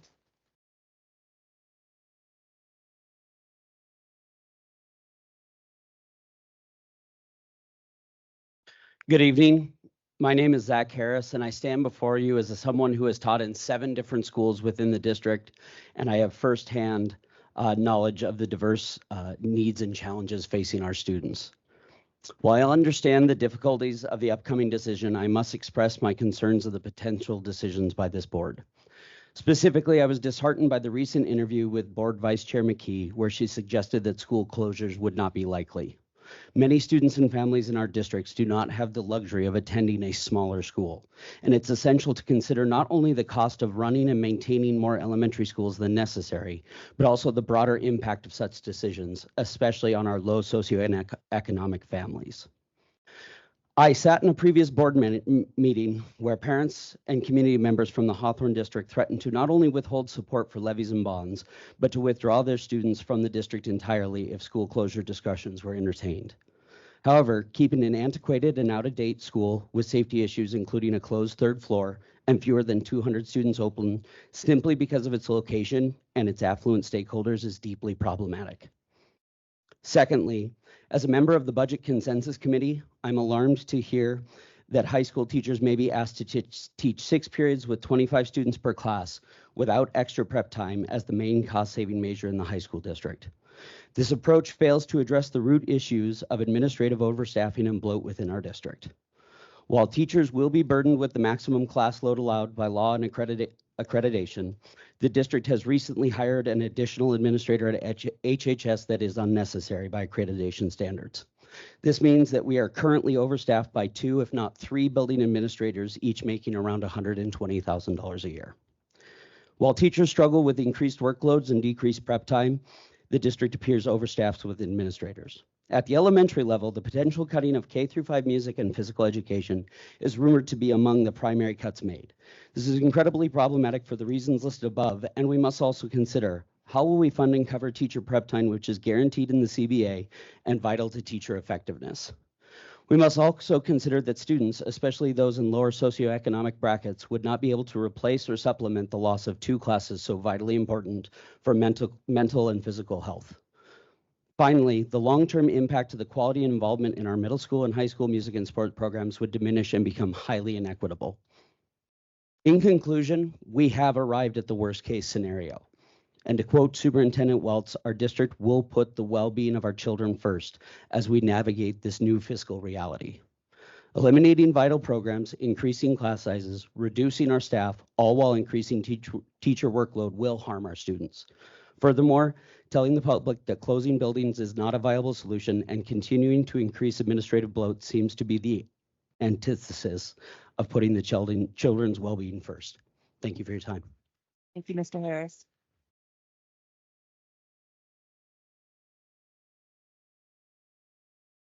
Bear with me, I'm not a professional speaker.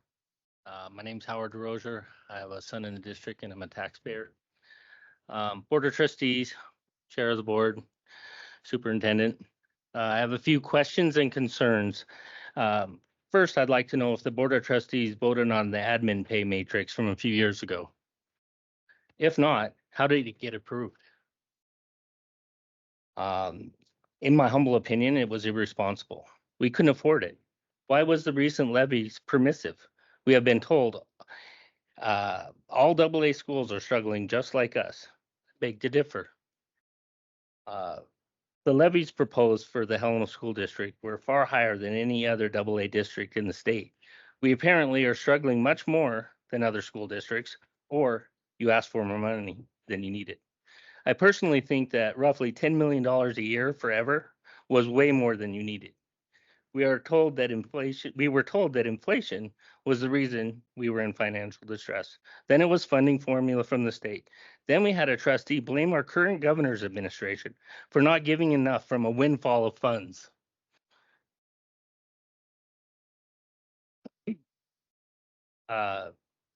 Where were these comments the previous 16 years before our current state administration?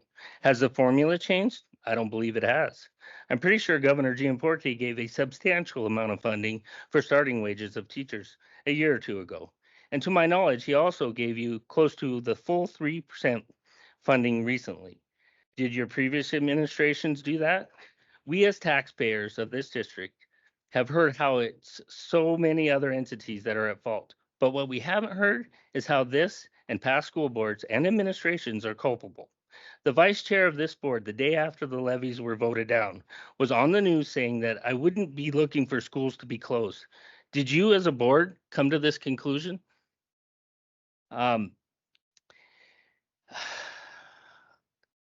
What if closing a school makes sense? Not just financially, but makes sense. Was the vice chair speaking on her behalf or for all of you as well?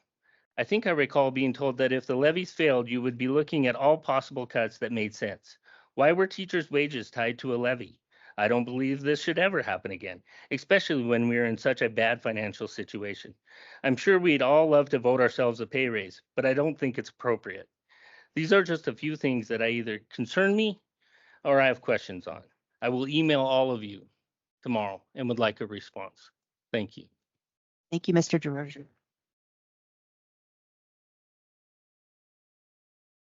Madam Chair, ladies and gentlemen of the board, Superintendent Wells.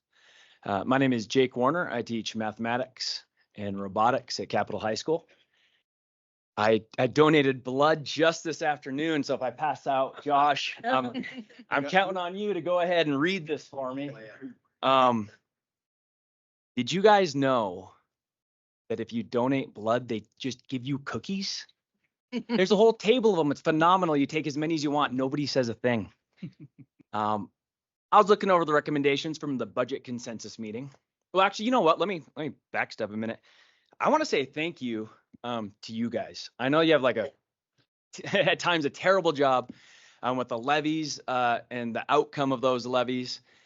You have a lot of tough decisions to make, and I am not envious of the seats that you are sitting in.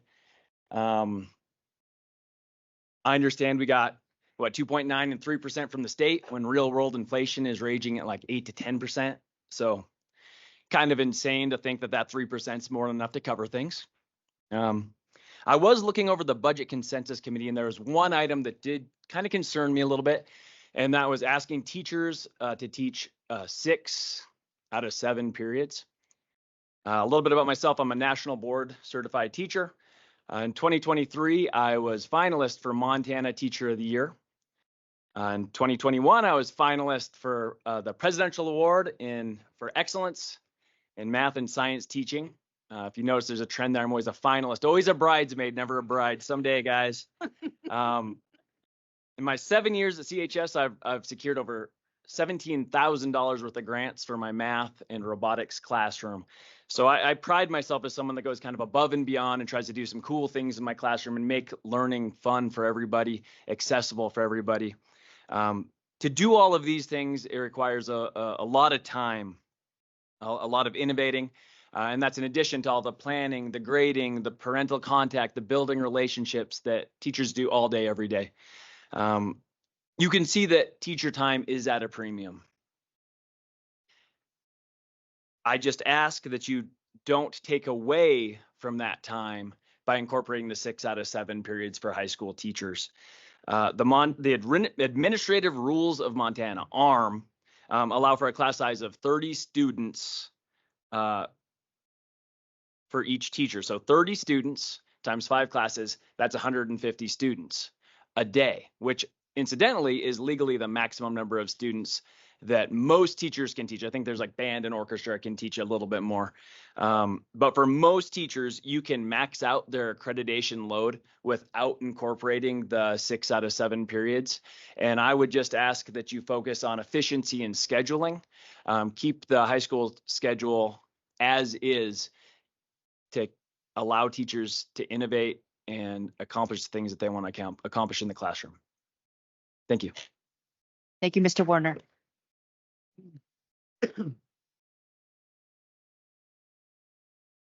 Hello again, Madam Chair, Superintendent Welts, members of the board. My name is Eric Croft. I'm the auto teacher at Capitol High School, Skills USA advisor, past state officer advisor, past Montana ECTE president. Here with some concerns about staffing. I know we do have one non-tenured teacher here today, or in our program, and his name's Ted Reel. And I'm going to tell you a little bit about Ted and the fact that the man is probably one of the hardest working individuals that I have ever met. Ted came from industry, and one of the big things about coming from industry is sometimes you get a mixed bag of nuts. However, Ted has the heart of an educator. He's out there working with the students before class, after class, during his prep period.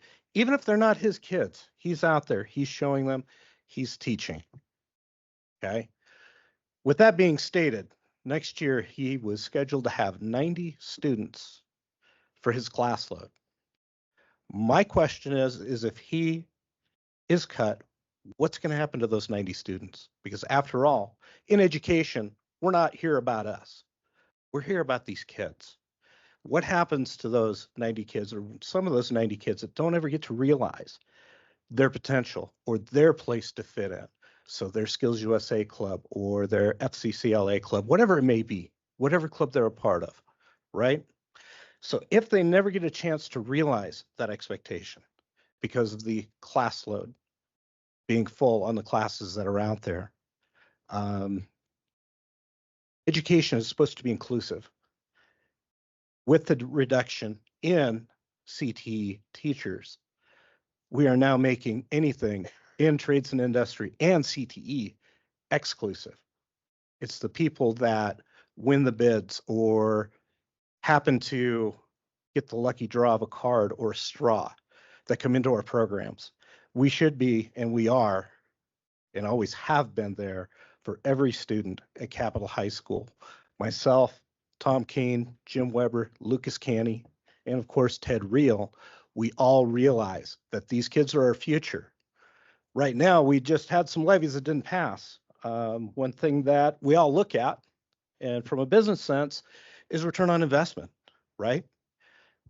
Through these trades and industries classes. 1 minute, please. We know that we're sending these kids out into industry. So they're seeing the return on investment from all of these students, okay? So I'd suggest please make sure that you rehire Ted Reel so he can continue the good work that he's been doing at Capitol High School. Thank you. Thank you, Mr. Croft. Good evening. Appreciate everybody's time. My name's Tom Kane. I teach carpentry, welding, and woodworking at Capitol High, and I have for the last 14 years. I also own a few different properties in the district I pay tax on. It came to my attention we might lose a FTE position in our industrial tech program at Capitol, and the elimination of this position could potentially not allow 90 to 100 students to take these classes next year. Our class enrollment is strong and growing each year. This will decimate opportunities for students to get experience in trades for college and career readiness. Every teacher in our industrial technology program already teaches 6 periods a day. We've heard a few people talk about they want to teach 5, that's fine. I've taught 6 most of my career in lieu of a 6th assignment, be it parking lot lunch duty. I love it. I'm thankful for my job. I'm thankful I get to go every day and teach hands-on skills to students that love being out of a desk, being in the classroom, building, creating. It's truly amazing what these kids can do. Now, since all of us teach 6 periods a day in our building, there's no room to absorb these students. Also, by not having these positions for 90 to 100 students, here are some opportunities we're taking away from these students as they proceed through their high school careers. They won't be able to be in our pre-apprenticeship program that we've established with the Montana Department of Labor and Industry. They won't be able to do an internship or work-based learning opportunities to work in a trade for students during the school day, which we have set up now. They can't take dual credit for welding and machining. There's no opportunity for them to become a certified welder as a senior in high school if they can't get into welding as a sophomore. No opportunity to learn OSHA 10 training, which we require in our carpentry programs, which is recognized for life in any trade they enter. So we hope the district views our trades programs very important in our CTE. We are bombarded all the time with requests for good workers for the trades in our community. How are we going to help our industry and our community maintain and grow without creating a skilled workforce to join great careers? We have a great working relationship with all the trades in town. Constantly, we meet with them, we visit, and they need a strong, skilled workforce that can join their ranks and earn a great living, live in a great community. We will also lose state and federal funding tied to CTE by not having as many students enrolled in our classes as before, as funding is tied directly to student enrollment. The lifeblood of our program is federal Carl Perkins funding to buy new equipment, and we get state VOED funding based upon enrollment, helps us purchase materials, just keep the motor running at school. We have worked to create trades awareness and grow our programs with 8th grade class visits, field trips to job sites, guest speakers from industry. We've created and hosted a trades awareness night with industry. So I urge the board and central administration to reconsider the potential loss of this FTE position in the career and tech ed at Capitol High. And last, I want to thank you all for your time. You guys have a thankless job. I appreciate what you do and taking time away from your family to represent the district. Thank you. Thank you, Mr. James.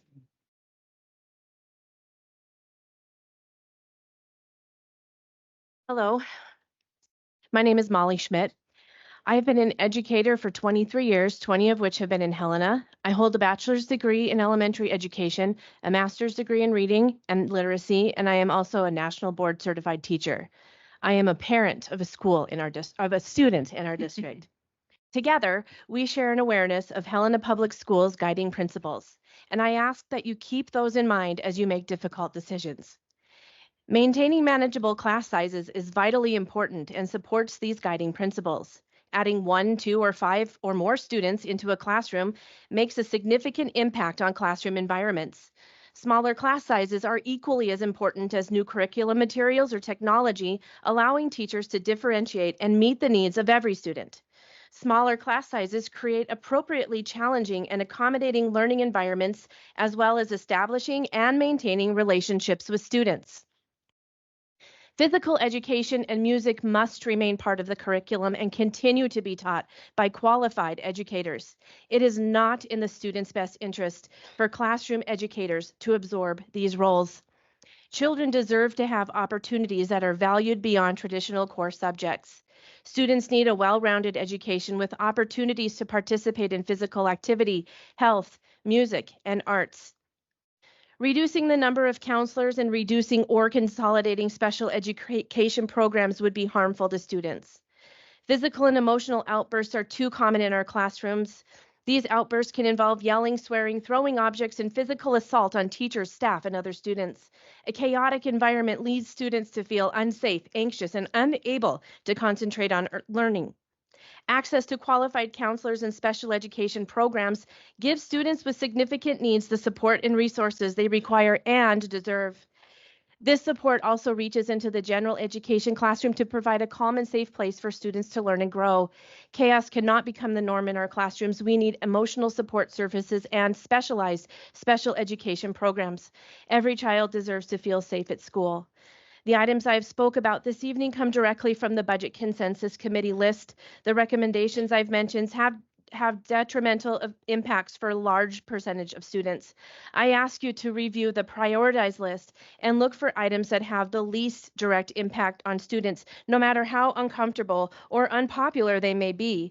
Reducing central office budgets on a K-12 level, removing cell phone stipends, and restructuring a peak program are viable options that would produce savings while impacting the least amount of students. In a time when we want all students to have equitable educational opportunities, our district needs to be bold and make tough decisions about aging schools that are no longer functioning in a way that safely prepares our students for the future. Everyone in this room understands that you have a daunting task ahead of you. We know that the budget shortfall must be addressed at the legislative level, and I hope the board is thinking about how to be present and engaged during the next session. Please continue to follow our guiding principles and put students first when making your decisions. Thank you for your time. Thank you, Ms. Schmidt.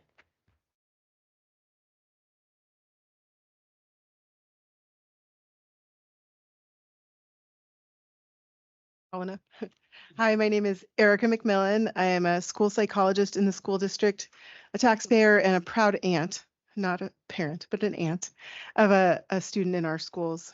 I had my notes. I've worked in this school district for 20 years. I've been in 8 schools. I've had 17 offices and 15 different principals. So that's me. Our Helena School District's mission is to educate, engage, and empower each student to maximize his or her individual potential with the knowledge, skills, and character essential to being a responsible citizen and lifelong learner.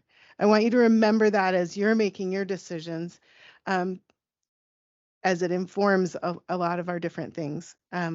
We all hear, and even just now with the recognitions, we did hear about the high quality opportunities our district offers leading to these achievements and helping with these achievements. Many, if not most of these opportunities support average and above average students.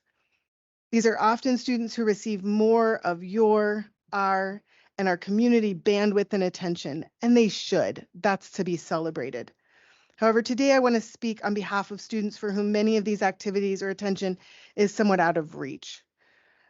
As you, the board, look at cuts that need to be made given our budget shortfalls, I hope that you will be mindful of all students' needs. It is criminal that programs for students with some of the greatest needs is not fully funded by the federal government. This impacts our budget struggles. However, we cannot lose focus on the needs of these students, nor how our district chooses to fund and support them. I urge you to maintain funding for programs for our students with special needs. We could go into lots of them, but in light of time, this week, some of our students are competing in Billings with Special Olympics. I look forward to seeing their accomplishments recognized at the next board meeting with the other student recognitions. On a different note, we have already seen changes with larger class sizes across our district. We hear that likely will continue. I understand it might need to. But I want to encourage the board to look at accreditation standards across all staffing levels, not just class sizes. These could include, but I'm not necessarily recommending, counselors, librarians, and administrators, as it can't just all fall on our classroom teachers, as they're pulling the majority of our load. Thank you, and I thank you for all of your time. Thank you, Ms. McMillan.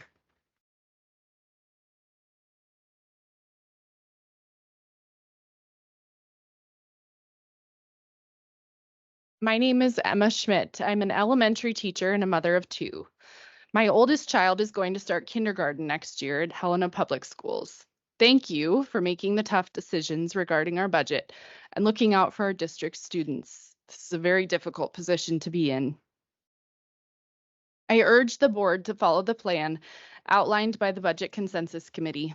This committee worked collaboratively to design a list of budget cuts that are least impactful to student learning.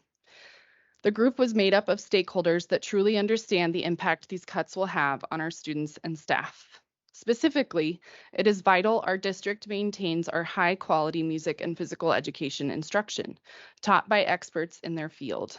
Elementary teachers are expected to teach reading, writing, science, math, social studies, and art, along with the other responsibilities a teacher has in the elementary classroom.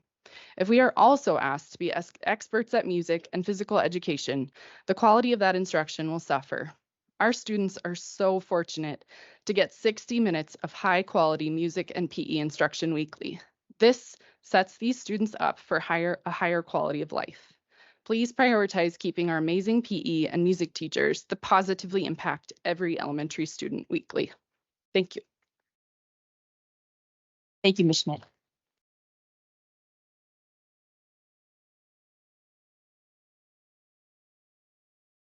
Good evening, ladies and gentlemen. My name is Jennifer Scogli, and I am a 15-year music educator here in Helena.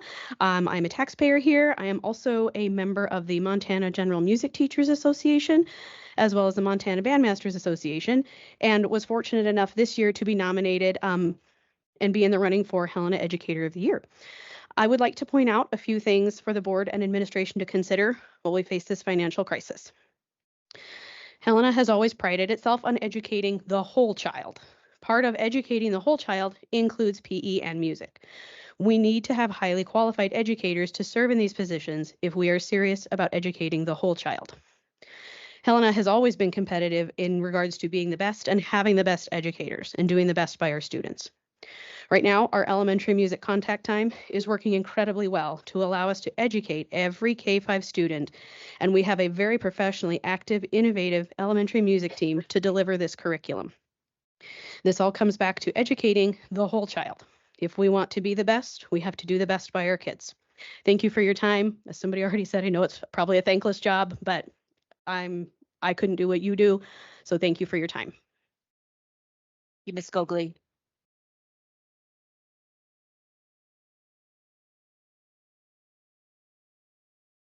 Hello, my name is Brittany Bowen. I would like to start by thanking Superintendent Welts for acknowledging the completion of the SAM cohort. It was an incredible opportunity to be a part of. As an aspiring leader in our district, a current kindergarten teacher, and a mom of a Helena Public School student, it was disheartening to hear and to feel that it does not matter how hard you work. You are just a number to this board. I stand here for myself and as a voice for the other 100-ish non-tenured teachers that will not have our contracts renewed as of tonight. We are sad. We are frustrated, and many more sad or unfortunate things right now. We have dedicated ourselves to our students and to this district. We want to be acknowledged, honored, and respected. We should not be required to apply for our jobs on your time frame. You are at serious risk of losing a lot of really quality educators in our district, which you pride yourself on having.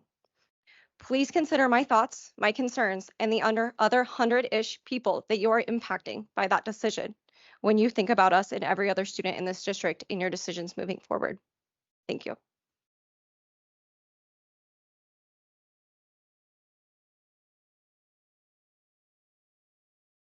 Good evening, school board members and fellow Helena community members. My name is Nicole Evans, and I am a Helena taxpayer as well as a Helena Public Schools employee.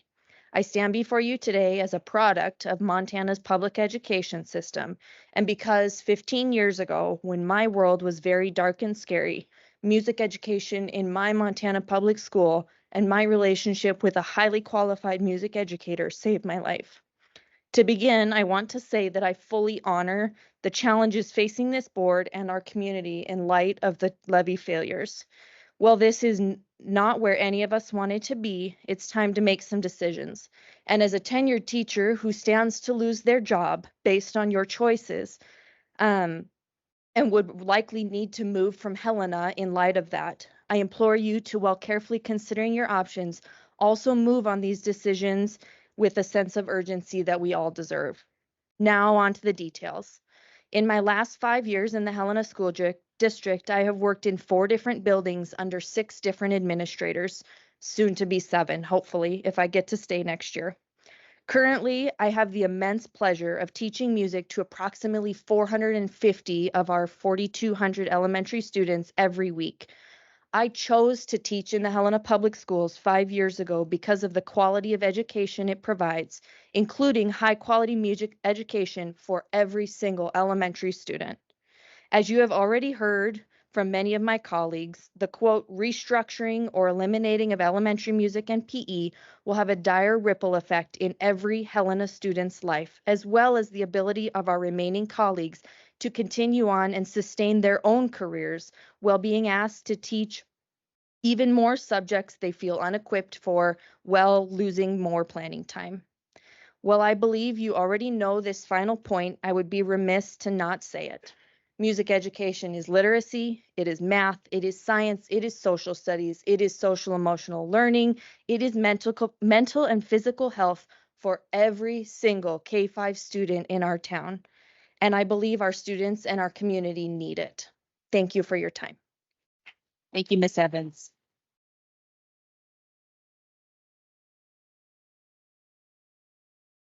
Going to speak, as you can tell from my notes, but here we go.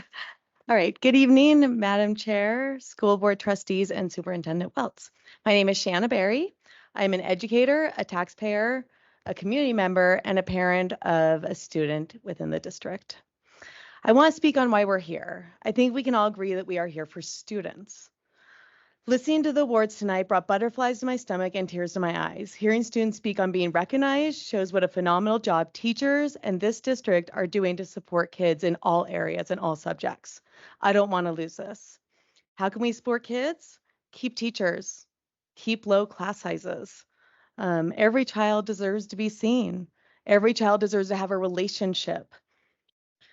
Teachers need time to build those relationships, and they need time to do check-ins, and they need times to have differentiation or to create differentiations for each child to meet their emotional, academic, and social needs, which are just vital. I feel so strongly in that area.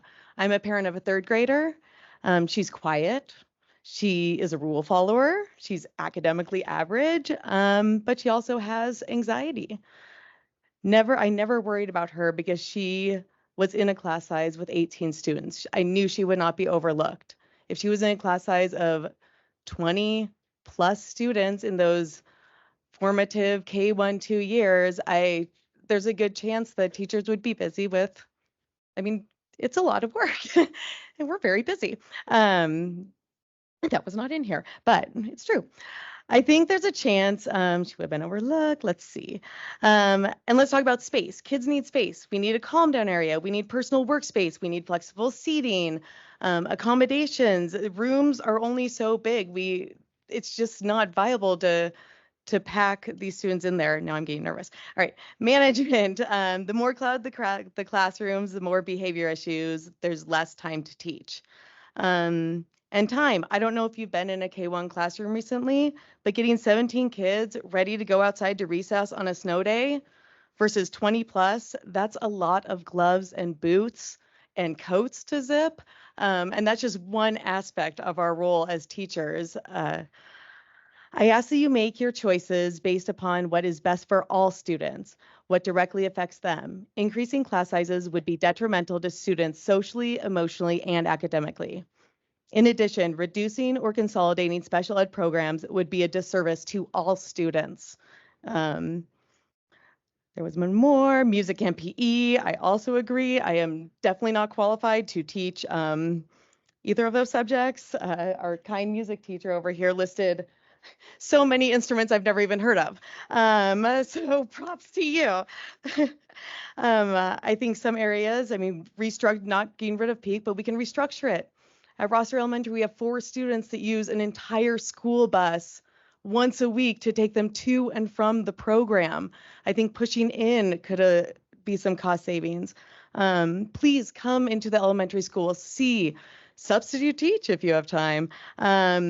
You will see what class sizes would do for our classrooms. We just need to maintain our teachers, our special programs, and our small class sizes. Thank you. And thank you for everything you do.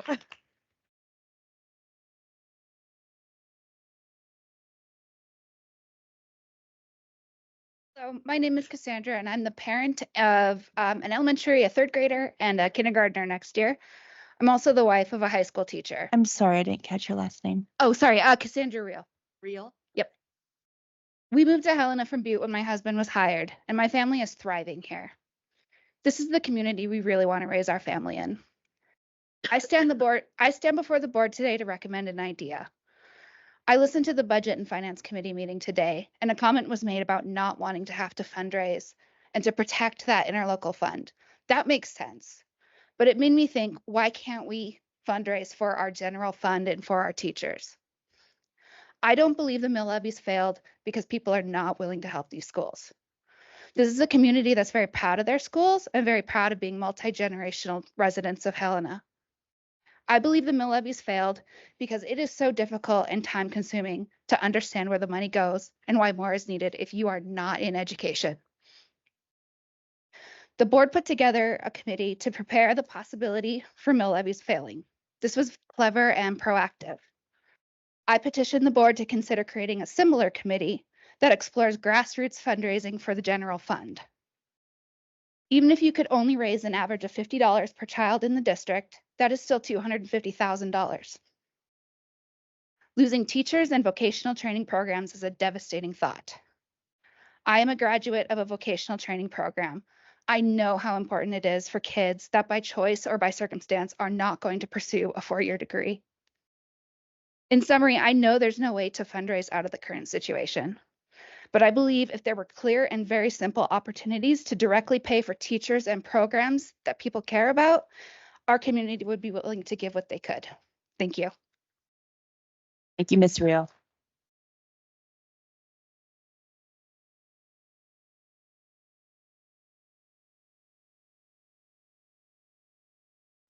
Hello, Superintendent Welts and trustees. Can you hear me? Yeah. Sorry. That's better. Is that better? Yep. My name is Sherry Thornton, and I have 2 children in the public schools at Jefferson.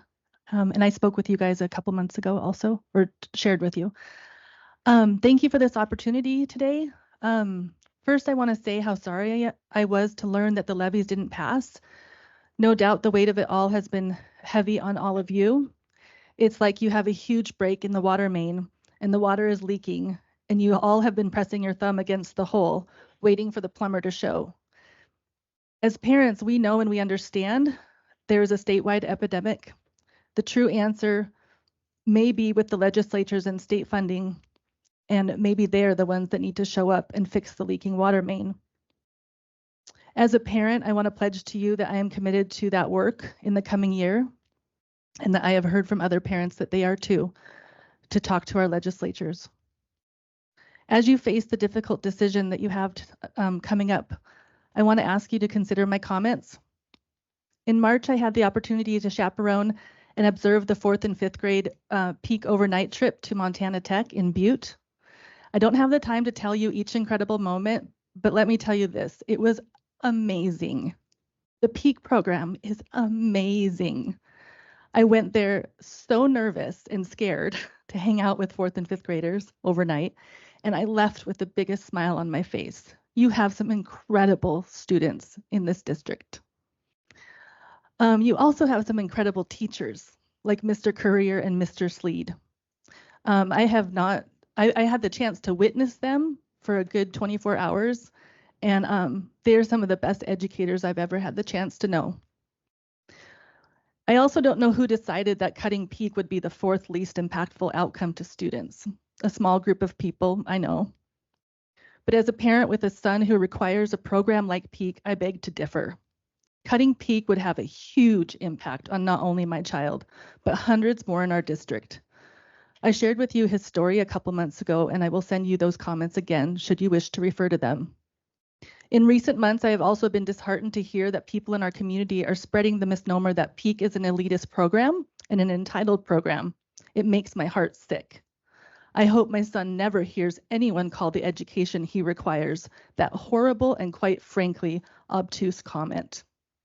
When I first heard it, the only thing I could think was this: whoever is saying that person doesn't understand what peak is, nor do they understand the students it serves. The only way to understand is to observe the program. Talk to the peak teachers, take them out for coffee.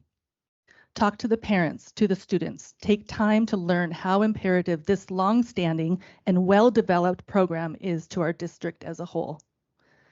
The peak program serves children of all socioeconomic backgrounds and offers a support system to students with unique intellectual challenges and strengths. Some of those unique challenges are social and some are emotional. I'm sorry, what'd you say? Just 1 minute, please. This past spring, my son had a massive panic attack when the weight of his school pressures were on him. I had never seen anything like it. I didn't know what to do, and I called Mr. Courier. Mr. Courier spent about 20 minutes on the phone with me, gave me advice on how to talk to my son, what to say, and said that he was having a classic case of the gifted and talented perfectionism. And the advice worked. There's no other teacher that would have understood how to handle that situation, but Mr. Courier did, because he understands the GT student. Sorry, I'm gonna just skip a little bit. As parents and educators and board members, I believe it's our job to meet students where they are. And that's the spectrum of learning. If we don't meet GT students where they are, we don't get the full rainbow. We need to meet all students where they are, not just half or 2/3. We need the full rainbow. And tonight you guys heard Riparian Moeller give an exciting presentation to you. He's a former Peak student, and so is his brother Sage. And his sister is also, and I have permission from their mother to say that. You could wrap it up, please. Yep. On behalf of the Peak Parent Council, we encourage you to observe, discern, and make fair and equitable cuts if you have to. Remember to keep all students at the forefront of your thinking. As a community, we need all our students happy and thriving inside that learning spectrum. You will be getting an invitation in an email, but I wanted to personally invite you to the 24th annual Peak Leadership Conference that's kicking off on May 28th at 8:25 a.m. with former GT student Alan Zackheim, who is a local attorney and also a Grand Street actor, and he's just a wonderful guy. He's giving the keynote address, and there will be over 160 students who are attending this conference. It's the highest amount that's ever signed up. and there will be 20 local professionals leading interactive workshops and 6 professional counselors hosting development sessions to help students with strategies on how to overcome a lot of the challenges that come with being a gifted student, like asynchronous development, perfectionism, emotional intensity, If you could wrap that etc. up, please. Yes, sorry. Anyway, I want to invite you to come and observe and learn and listen how important this program is to our whole district. Thank you. Thank you.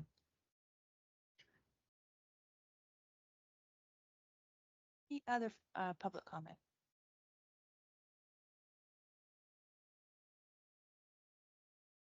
Okay. Is there any public comment online? If you could raise your hand.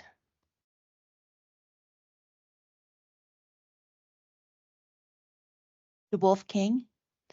Miss Angela DeWolf King, the floor is yours for public comment.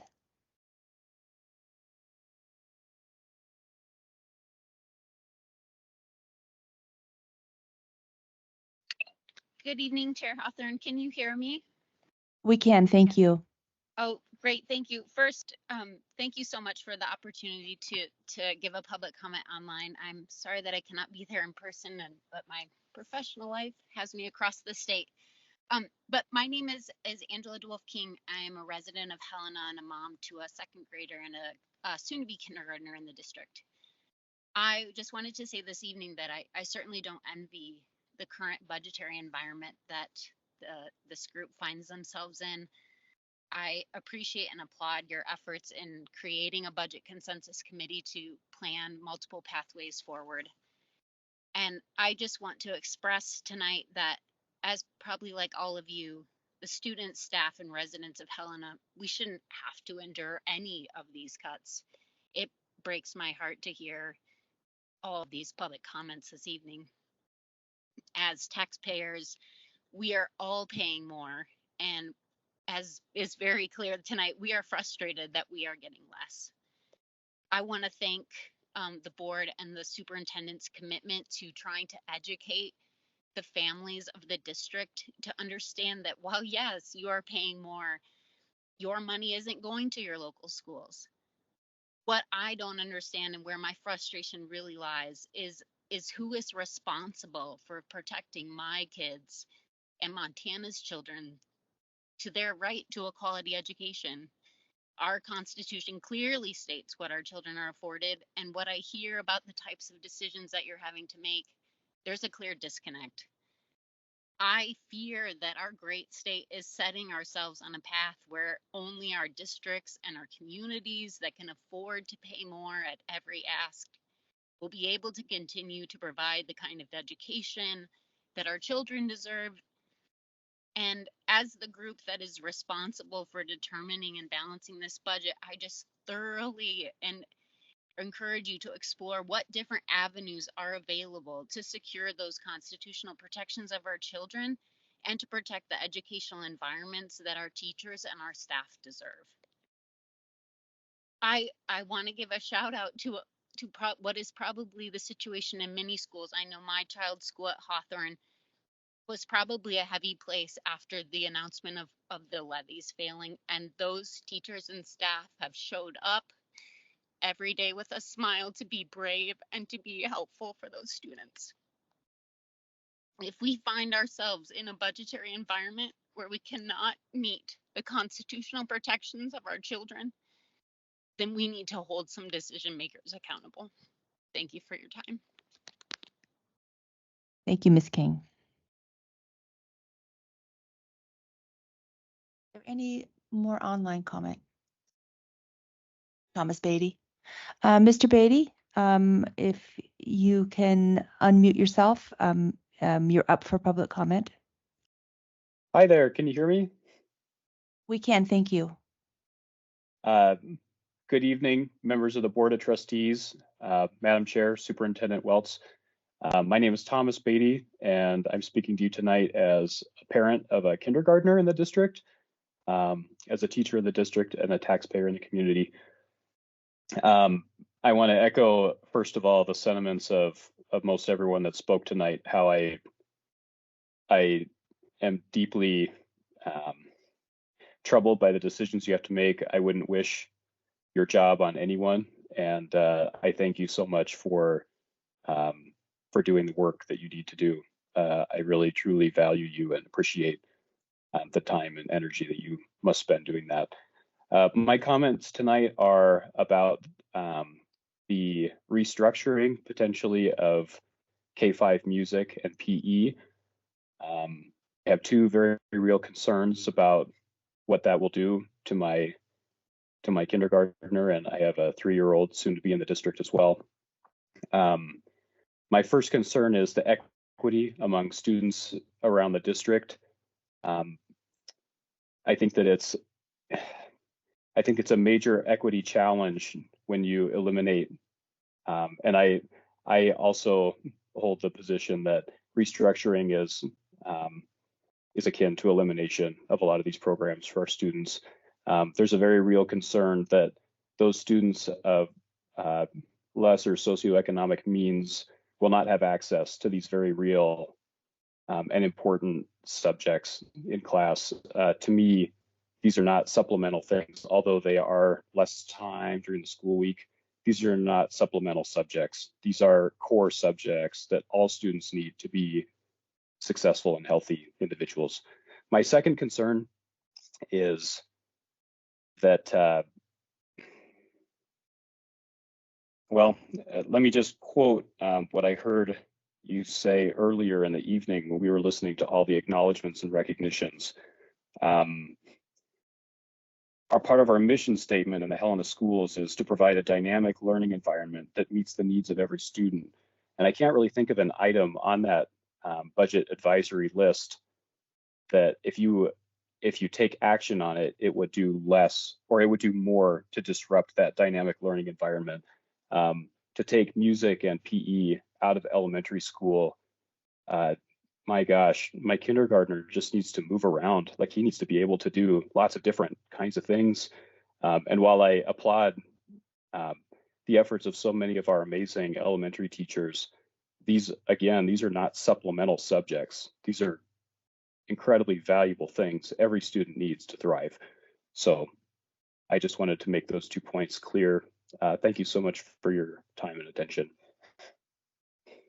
Thank you, Mr. Beatty.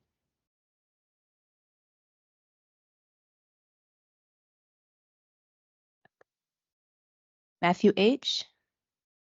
Can you hear me? I feel like I'm a teacher again. Yeah, Thomas M. Are you able to hear me? Yes. Hi, my name is Matthew Hoskin, and I have 2 daughters at Jefferson Elementary. I live here in Helena. The one thing that I wanted to mention tonight is that we've heard from many people that there is a constitutional obligation for the state to provide a free and high quality education to all of the children here. If you as educators and as our appointed or elected or designated representatives in this feel that the state is not doing that, perhaps you should consider taking action to compel the state to do it. I believe it's been done in the past, and unless somebody forces change in the way the schools are funded, we may not see it. There's a vast disparity in the educational quality across the state. Some schools built their buildings, did their reconstruction 8 years ago before COVID and got what would be an unimaginable steal on it with today's prices. We can't do that. But no matter how you look at it, I think that we have areas where everybody's struggling.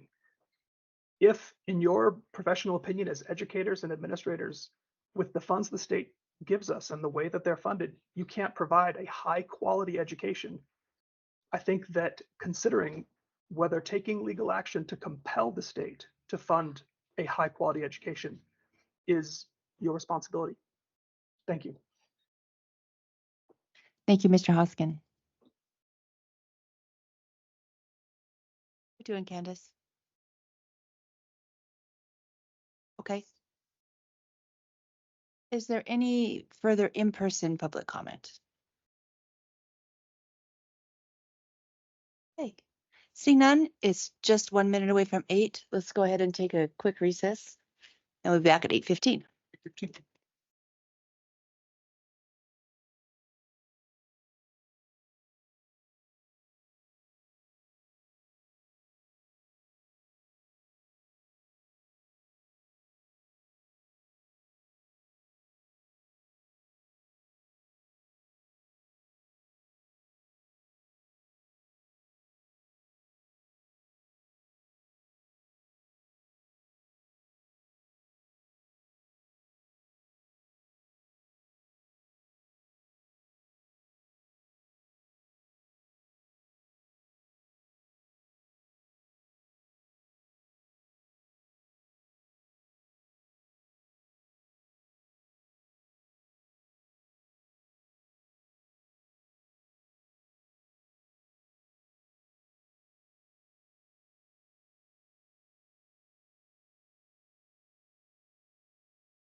And we'll move on to the consent action items. Does anyone, oh, before I do that, Superintendent Welts, we are going to make an adjustment to the. We are. Or we'll, at least we can discuss making an agenda change. Get my agenda back open so I can speak correctly here. When we make it down to items for information, B1, we'll strike that. We'll come back to it. Our individuals that were presenting are not here. But the duration of the media so far, they needed to leave. So we'll come back to it. Okay. Yeah, and that's something I know that Mr. Ridgway has been overseeing, right? It is, And yes. so that will be interesting, and we'll just look for it at the next meeting. Again, as we get started, but I want to thank Julie Mitchell for her work around that passport chair and the work that we're doing in the recruitment side, but we will come back to that. It's important work. So items for information, number 1 will be delayed until our next meeting, probably the next full board meeting. Yeah, we can talk if you'd like it there. We can also do it at a work session. Okay, we'll work it depending out. on your schedule. You bet. All right, let's move to the consent action items. Is there any questions or concerns or discussion regarding the consent action items? Again, let me get. All right, seeing none, do I have a motion for the consent action items? Chair Hathorn, I move approval of the consent action items.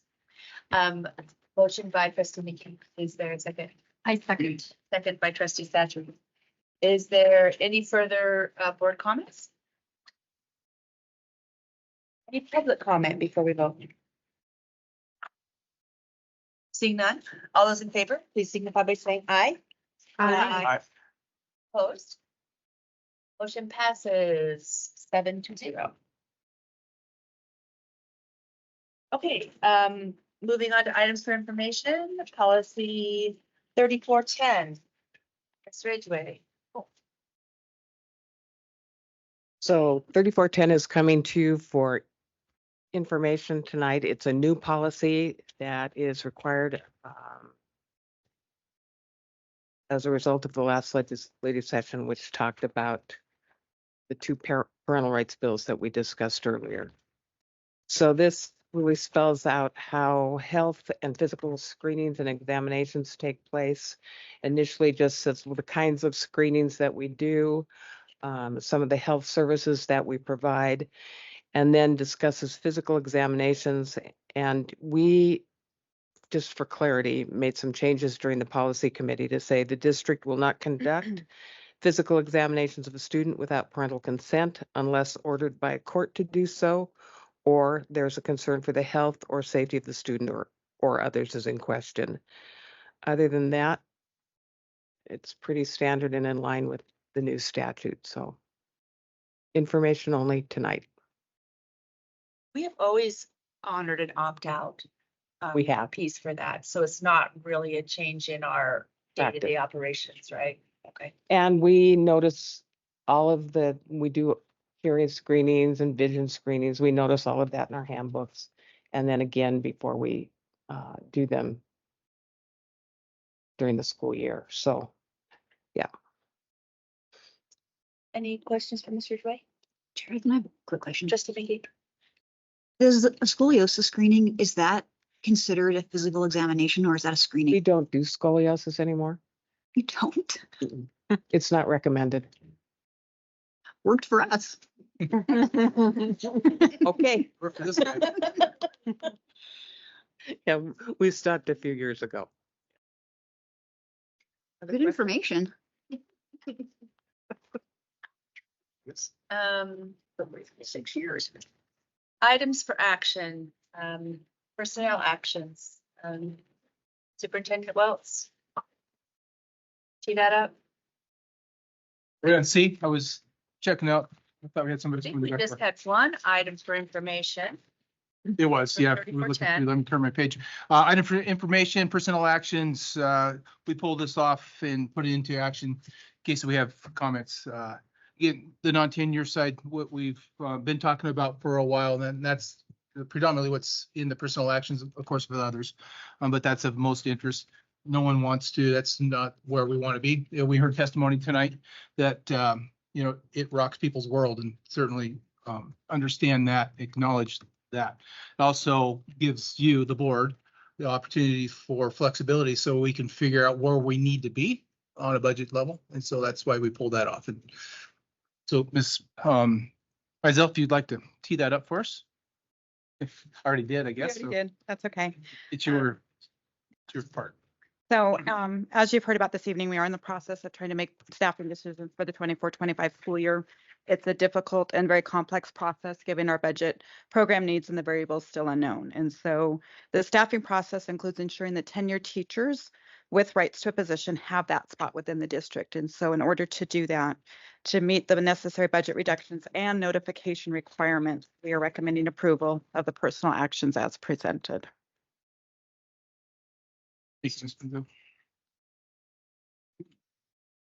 So just to be completely clear, this is not, this is, these.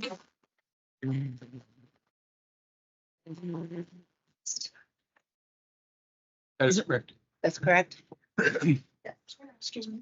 I thought I was having a neural. No. Okay, I'll say that again. I was just clarifying that,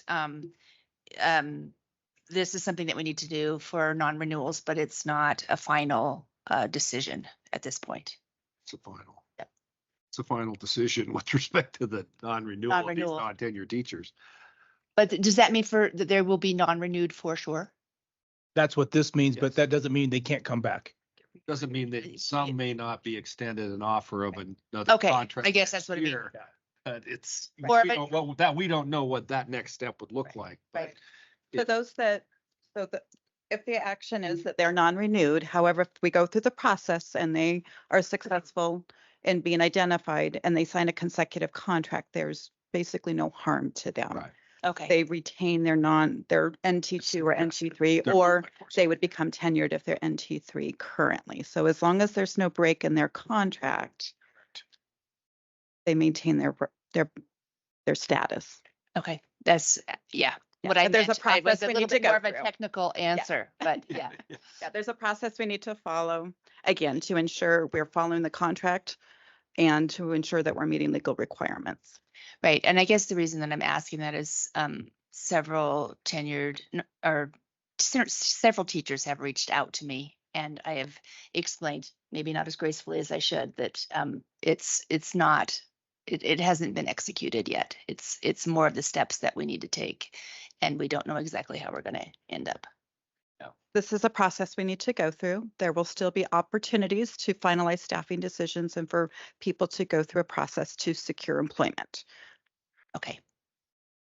I'll write that down. Just in terms of the timeline, have all these people who are listed here as non-renewals already been, got their pink slip or whatever? What's the timeline? Sure. So they were notified in April that they were at risk of their position, of their name being brought forward to the board for non-renewal. Assuming that you accept this action, they will be formally notified tomorrow with a letter.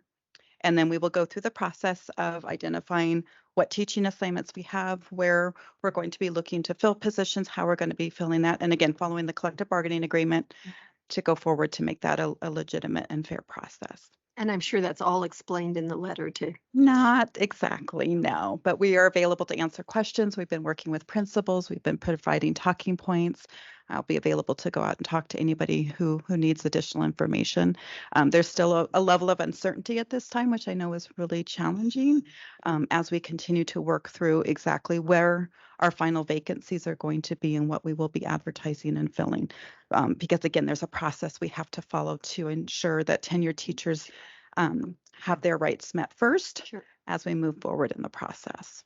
I think it's important to note that we just sat here, talked about what the process was going to look like, the non-passage of the levies.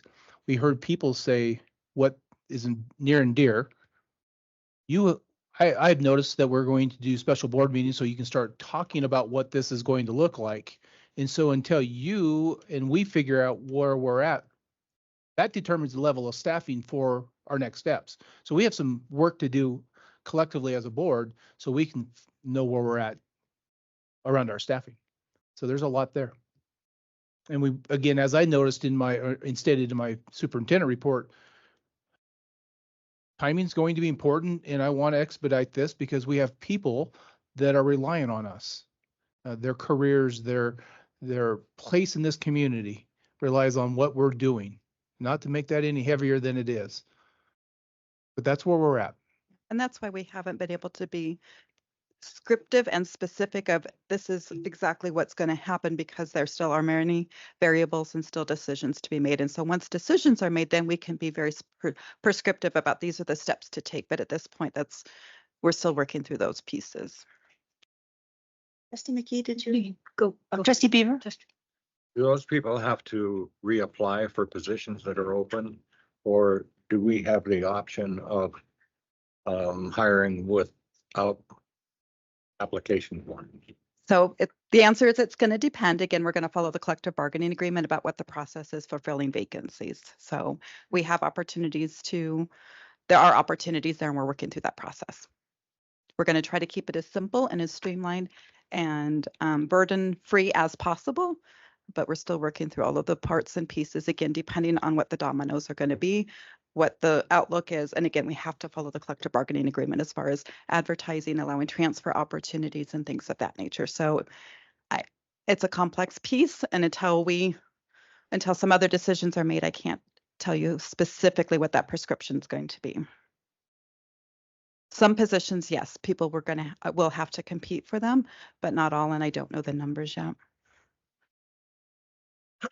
Right here. So if we didn't make a decision today, right? I mean, I don't know everybody else, but I kind of feel disconnected from everything I'm hearing, or not knowing things ahead of time, right? And I know that that's just the nature of this. So if we didn't take an action item today on this and it's Friday, what is the ramifications of that? So under the Montana law, if teachers are not notified of their contract being non-renewed, they are automatically renewed, and we have to make that notification by June 1st. So if there's no action taken today, there would have to be some decision about what those future actions will be. Again, no action means 52 people are renewed.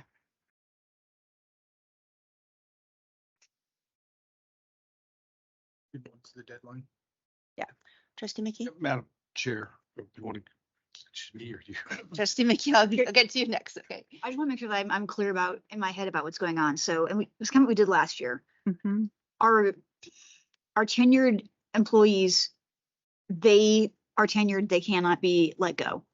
I would not say that either. Well, there's a lot of variables again. To answer that question, is the tenured employees are not part of the non-tenured process. I think that's what you're asking. Can a tenured employee, can they be moved, or can there be actions taken? Yes, but it takes an action by board to announce a RIF in either district, and that's not where we're at tonight. Tonight is non-tenure. We're doing it early. We could wait till June 3rd. We could wait till May 30th. That's not fair to our employees. Some of them may come back. Remember last year we non-renewed and brought many back, but we don't know the fiscal reality of this year is different than last. So perhaps we need to figure out more what our staffing looks like. Not perhaps, that is what we need to do. If we don't do it tonight, we'll have to do it later, but that pushes down the uncertainty to some of our staff members that they don't know what their life looks like. And so that could be said true the other direction. But my wish is that we take action tonight, we non-renew, we bring back who we need depending on our actions and our decisions as we move forward. That gives our staff members, though I don't like it, the opportunity to go seek employment if they so choose, or they can wait and see if they have something left with us. Okay. That's where we're at tonight. I thank you. And that's how I understand. Like, we're doing this because this is how we have flexibility. And we know that we're going to lose positions, and we all hate it, but we know it. And this is how we can be flexible right now and be fair to everybody. But it doesn't mean that all 52 of them are not coming back. Correct. Correct. It could happen, but it's not certain, right? Correct. But like it depends. There's a lot of dominoes, there's a lot of variables. But yes, the intent Sure. is that we will be able Did this to last year. retain. We did it last year. I mean, this is the same thing we did this time last year, all of us as trustees. I know, you were really last year, but it is, yeah, I mean, and just from a historical perspective, as trustee Beaver can attest, there was a time 20 some years ago, give or take or less, where the school board did this every year with every non-tenured teacher. And it wasn't the only school district in the state that non-renewed every non-tenured teacher every year. And, you know, people figure out pretty quick that's not a great recruitment and retention tool, no matter how much flexibility it gives to the board. And over time, in healthier budgetary environments, you don't need to do that because you have a better feel for what your programs are going to look like year to year and your resources available to support them. But we just kind of turned back the clock a bit to the back end of the 80s and early 90s when, I mean, RIFs were going on all around the state. And this non-tenure, non-renewal was something that happened every district, every spring. And to the question that came up a minute ago, tenure RIFs were happening as well, depending on how tight times were. So, yeah, I just want, it's not a good thing for, I'm not even remotely. It's a bad thing for our non-tenure staff. And, but to the superintendent's point, we're trying to be upfront about this. We have a June 1 deadline where this has to happen or they are automatically renewed and then they're cost protected for another year. And yeah, you can still go through it, but it's a much bigger process. This gives us the flexibility to try and configure what we're going to do for next year and then take what we've got in our non-tenure ranks that were non-renewed and do our level best to plug as many back in as we can. Trustee Beaver. If we were to drop a program, and it had, let's say we've got a program of basket weaving and we've got 20, we got 10 teachers teaching basket weaving and they're all tenured. If we drop the program, then those teachers have no place to go, but by law, do they have to be notified by June 1st also? Yeah, couple things come into play. What other certifications do they have? And do those certifications hold individuals in those positions that are non-tenured? And so we would then obviously bump through seniority who has that. There's a lot of variables in which the board would have to declare a RIF. And if that's a program that's no longer viable, say just because kids are not taking it, then we'd start placing them per their certification if it worked. If not, then they would go away. But do we have to notify those persons by June 1st? Yes. You can do that. No, you can do that at anytime. Yeah. That's hardly fair to them. But again, this is under the collective bargaining agreement. Before you can get to a reduction in force, you have to first non-renew all your non-tenured teachers. You can't even get to that. There's a process. So again, that's why we have to follow these steps, unfortunately, to meet legal requirements and to be able to move forward with the maximum flexibility, given decisions still to be made. Okay, thank you. It reminds me, just to follow it up, Trustee Cletus, that's on me that we try to not do a lot of information I'd like for you to hear here for the first time. But during our work session and retreat, there's a lot of processes that we can talk about what it looks like as we move forward. So make sure that we know what it looks like. And I think Rachel out in the crowd that's coming on board, there's a lot. So we'll try to get everybody caught back up to speed process wise. Trustee Walsh? I was just going to say, I'm assuming that we do what we can to fill positions with these folks, maybe prioritize these with folks who might be equivalent but applying outside of the district. Absolutely. That's already guaranteed in the collective bargaining agreement. Again, we're taking this step to ensure we have placement for our tenured teachers first. Then we would go to our non-tenured and then, of course, look outside the district. Absolutely. Is there, so we're saying that this June 1st, like we would need to do all this before that. Is there any timing of letting them know if they are going to be retained? or that we have something available for them? Absolutely. So there were a small number of teachers that are our specialist, hard to fill recruit for that we did let them know that their names were not coming forward today for recommendation for non-renewal.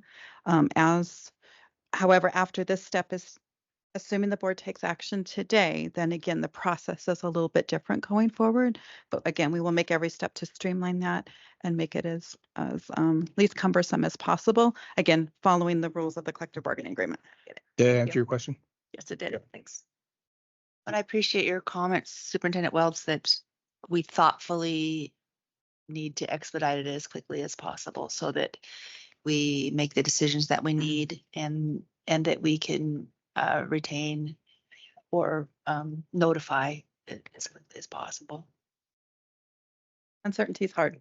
Yeah. Have I mentioned yet that this is not what we want to do? Right? This is, as we heard on, well, I won't go into that, but we heard the constitutional protections of free public education. And here we are trying to figure out how to save $1 or more. But there's work to be done, and I know that. So this is not where we want to be. Any other questions, comments? All right. Is there a motion for personnel action item number 1?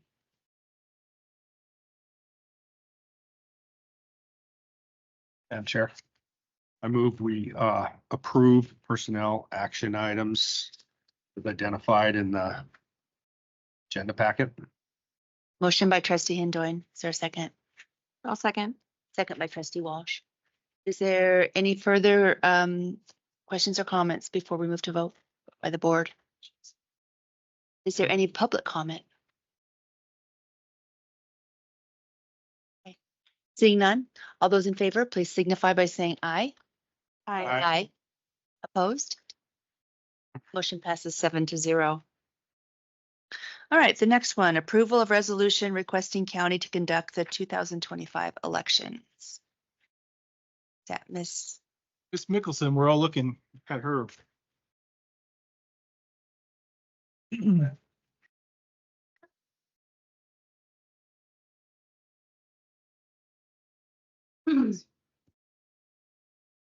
So this is a resolution to have the county conduct all of our elections next year. 2025, I've already talked to the county and this is disposal of property. Anyway, I don't need it. I've already talked to the county. They've agreed that they would run the elections. However, if we had a special election, we would have to clear with them, agree on the date of any special elections, so that they could prepare for that. And then, of course, we have to we share copies of all candidate filings. They're just clarifying that that's part of the agreement and that they would run the election by district only, not by precinct. And it would be a mail ballot election. Questions?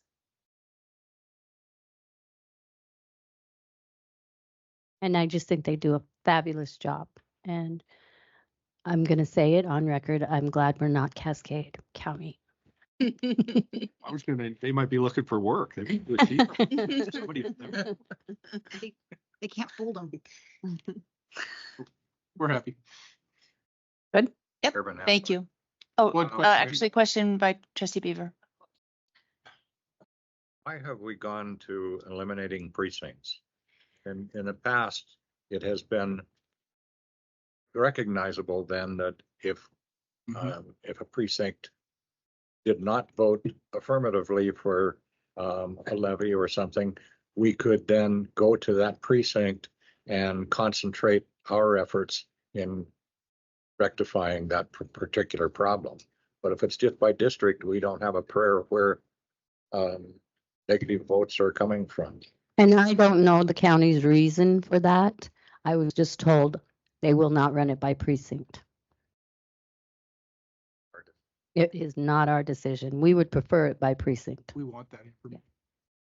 Madam Chair, I think part of it is they're just not going to precinct level data in a Right. lot because they don't, and with the product of not being able to staff as many precincts. I mean, I was seeing this at Secretary of State years ago that you can't get election judges and you just begin to boil down your number of polling places and reduce the complexity in your, in your election processes. And I think, and it goes to just doing away with those as kind of boundaries for how you group your voters. I mean, I think that's just part of it. And I think a lot of it has to do with going into the mail ballot Yeah.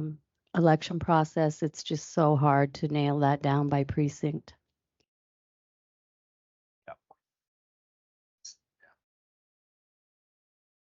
Further questions? Is there a motion for the approval of the resolution requesting the county to conduct the 2025 elections? Chair Hathorn, I move that we approve the resolution requesting the county to conduct the 2025 elections. Thank you. Motion by trustee Satchery. Is there a second? Second. Second by trustee McKee. Any further questions? Any public comment, online or in person? Seeing none, all those in favor, please signify by saying aye. Aye. Aye. Opposed? Motion passes 7-0. Policy 1070, school board meeting procedures.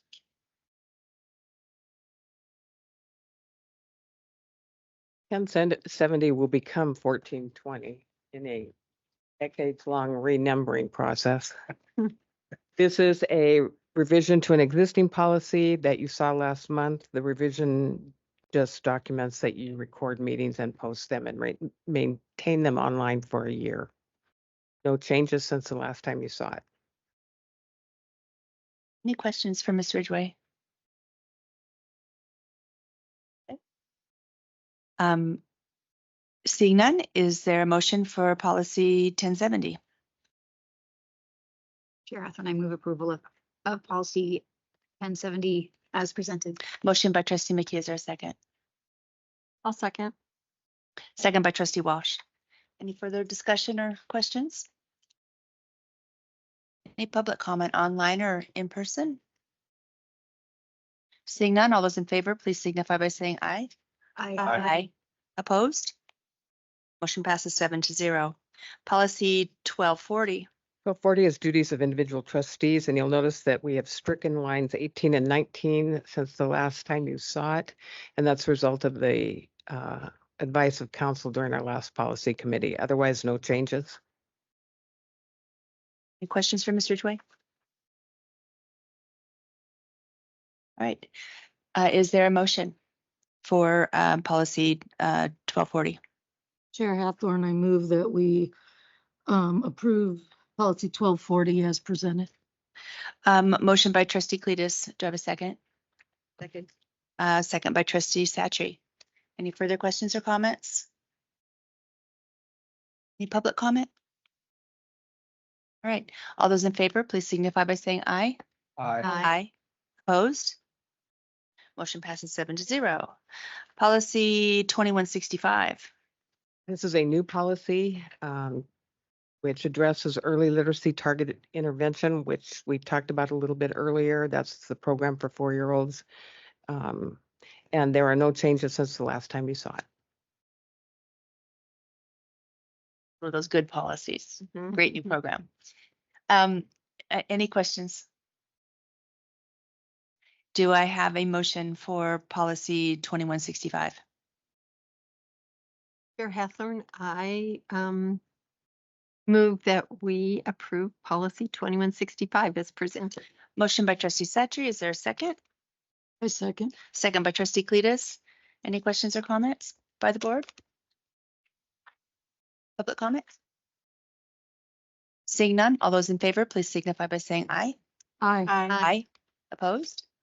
Motion passes 7-0. Policy 8110. 8110 is new. It came before you last month. It hasn't changed. It just puts in policy what our practice is regarding bus routes and bus stops and how those are determined. Again, no changes since the last time you saw it. Trustees, any questions? All right. Do I have a motion for policy 8110? Chair Hathaway, I move approval of policy 8110 as presented. Motion by trustee Mickey, second. I'll second. Second by trustee Walsh. Any further questions or comments by the board? I would make one more comment. Oh, or Ms. Ridgway? There is one change on line 83 Okay, let's go back there. where the question was raised about cautioning people about Oh, okay. safety as opposed to educating them about safety. It seemed contrary to what we wanted to do. So that, I apologize, that is the one change that we made. Since the last time you presented. Mhm. Okay. We did it in policy. Any questions about caution becoming educate? All right. Is there a motion for 8110? Chair Hathaway, I move approval of policy 8110 as presented and amended. Or no, it was already amended, just as presented. As presented.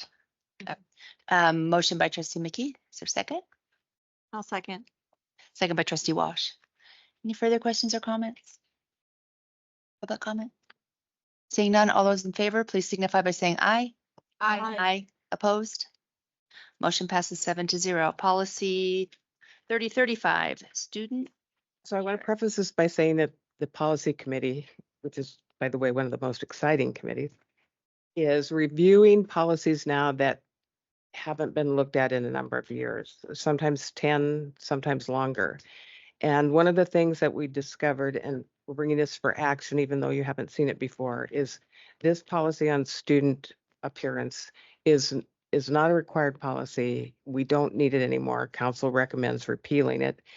And student appearance is addressed in our handbooks, and we're going to review those handbooks in our next policy committee meeting. So recommendation is to take action and repeal this policy. And notice, Mr. Beaver, that I didn't strike it out this time. Thanks. Well, if I go backwards a little bit, the fact that we're working on policies that haven't been reviewed warrants a congratulations to the policy committee for going through all of those policies. I believe it was upward right around 100. It was quite a few. But now, I mean, we've gotten through the ones that we must adopt or revise. I mean, we're close. And now we're going back through the chapters and looking at policies that just the committee just hasn't had time to look at before. I really appreciate the pacing schedule that the policy committee has done, and you as an ex-administrator have executed that very well to keep everyone on target, so that we got all those done, and now we're doing some of our more regular work. So thank you. Any questions on student appearance policy 3035? Trustee McKee? A quick question. So appearance is now going to just be handled in the handbook? Yes, it has been. And it's adjusted almost annually. I mean, as I pointed out, we had language that said you can't wear wheelies to school anymore. And I was informed nobody wears wheelies to school anymore. Because of the handbook. There you go. We'll find out. They are making a comeback. Only trustees can make policy jokes and laugh, right? Trustee Beaver.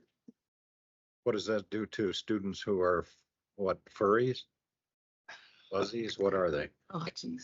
Those that pretend they're cats and dogs? Are you causing trouble right before you leave, Mr. Beaver? I'm taking it back to the jewelry store. Man has the floor. We know that that's urban legend.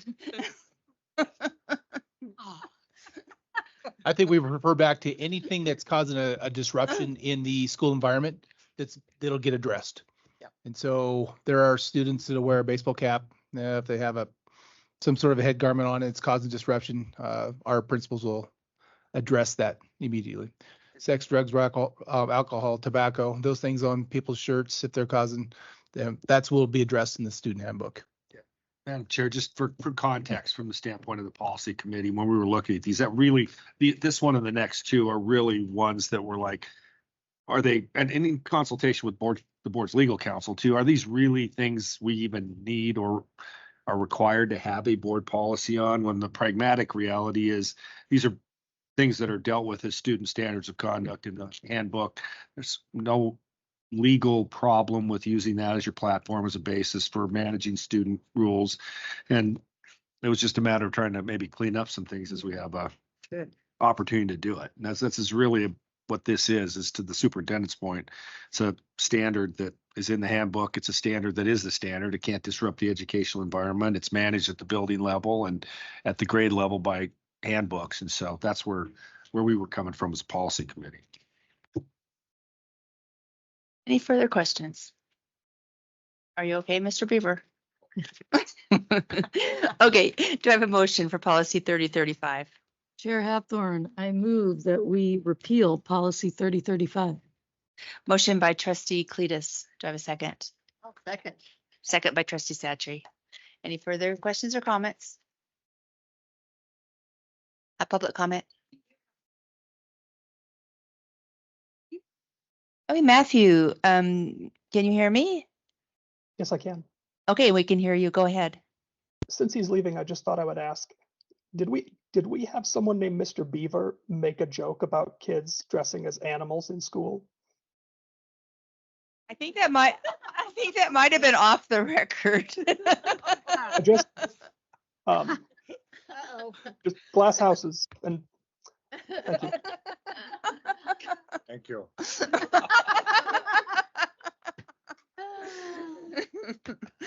We're having a lot of fun. Okay. I think we're done with our discussion. And we do have a public comment done. Okay. Yes. Yes. Okay. All those in favor, please signify by saying aye. Aye. Aye. Opposed? Motion passes 7-0. Okay, policy 3065, participation in interscholastic athletics is repealed. Or Again, this going to repeal. This is a policy that we don't need. It's been on the books since 2002. It's not required. And is Tim with us? Yeah. Tim addresses this issue in his handbook for coaches and for participants as well. You want to be out by 10. Oh, I'm willing to answer any questions, but that's pretty much all of it. The insurance piece of it, we have MHSA provides a concussion insurance through their organization that our district pays for. And then we have a supplemental health insurance that we do through my office and Janelle's office that's provided as well.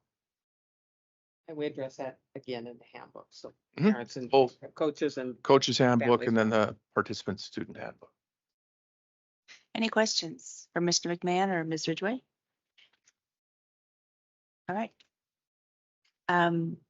Do I have a motion? Or what are we on here? Not as much fun as repealing. 3065. It was way more fun to repeal the dress code, but Yeah. Madam Chair Hathorn, I move repeal of policy 3065. Motion by trustee Mickey. Do you have a second? I'll second. Second by trustee Walsh. Any further comment or question? Any public comment? All right, all those in favor, please signify by saying aye. Aye. Opposed? Motion passes 7-0.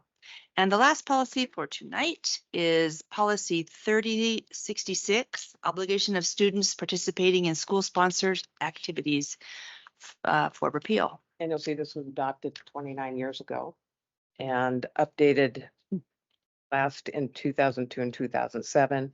Again, Jim, it isn't even. Yeah, again, this is a policy that was word for word is included in the participant. This one isn't in the coach's handbook. It's in the participant parents handbook, word for word. That's the expectation if you're part of the activities programs that you are law abiding, follow the rules of the district. Any questions? See none? Is there a motion for the repeal of policy 3066? Chair Hathorn, I move that we repeal policy 3066. Motion by trustee Satry. Is there a second? A second. Second by trustee Cletus. Any further comment? A public comment? Okay. All those in favor, please signify by saying aye. Aye. Opposed? Motion passes 7-0. Again, Barb, thank you. All right, students. Your final reports, right? We'll look forward to them. Luna, why don't you go first? All right. Okay. So here is the Capitol High main board report, which is my final report. Okay. Another Vigilante parade is over.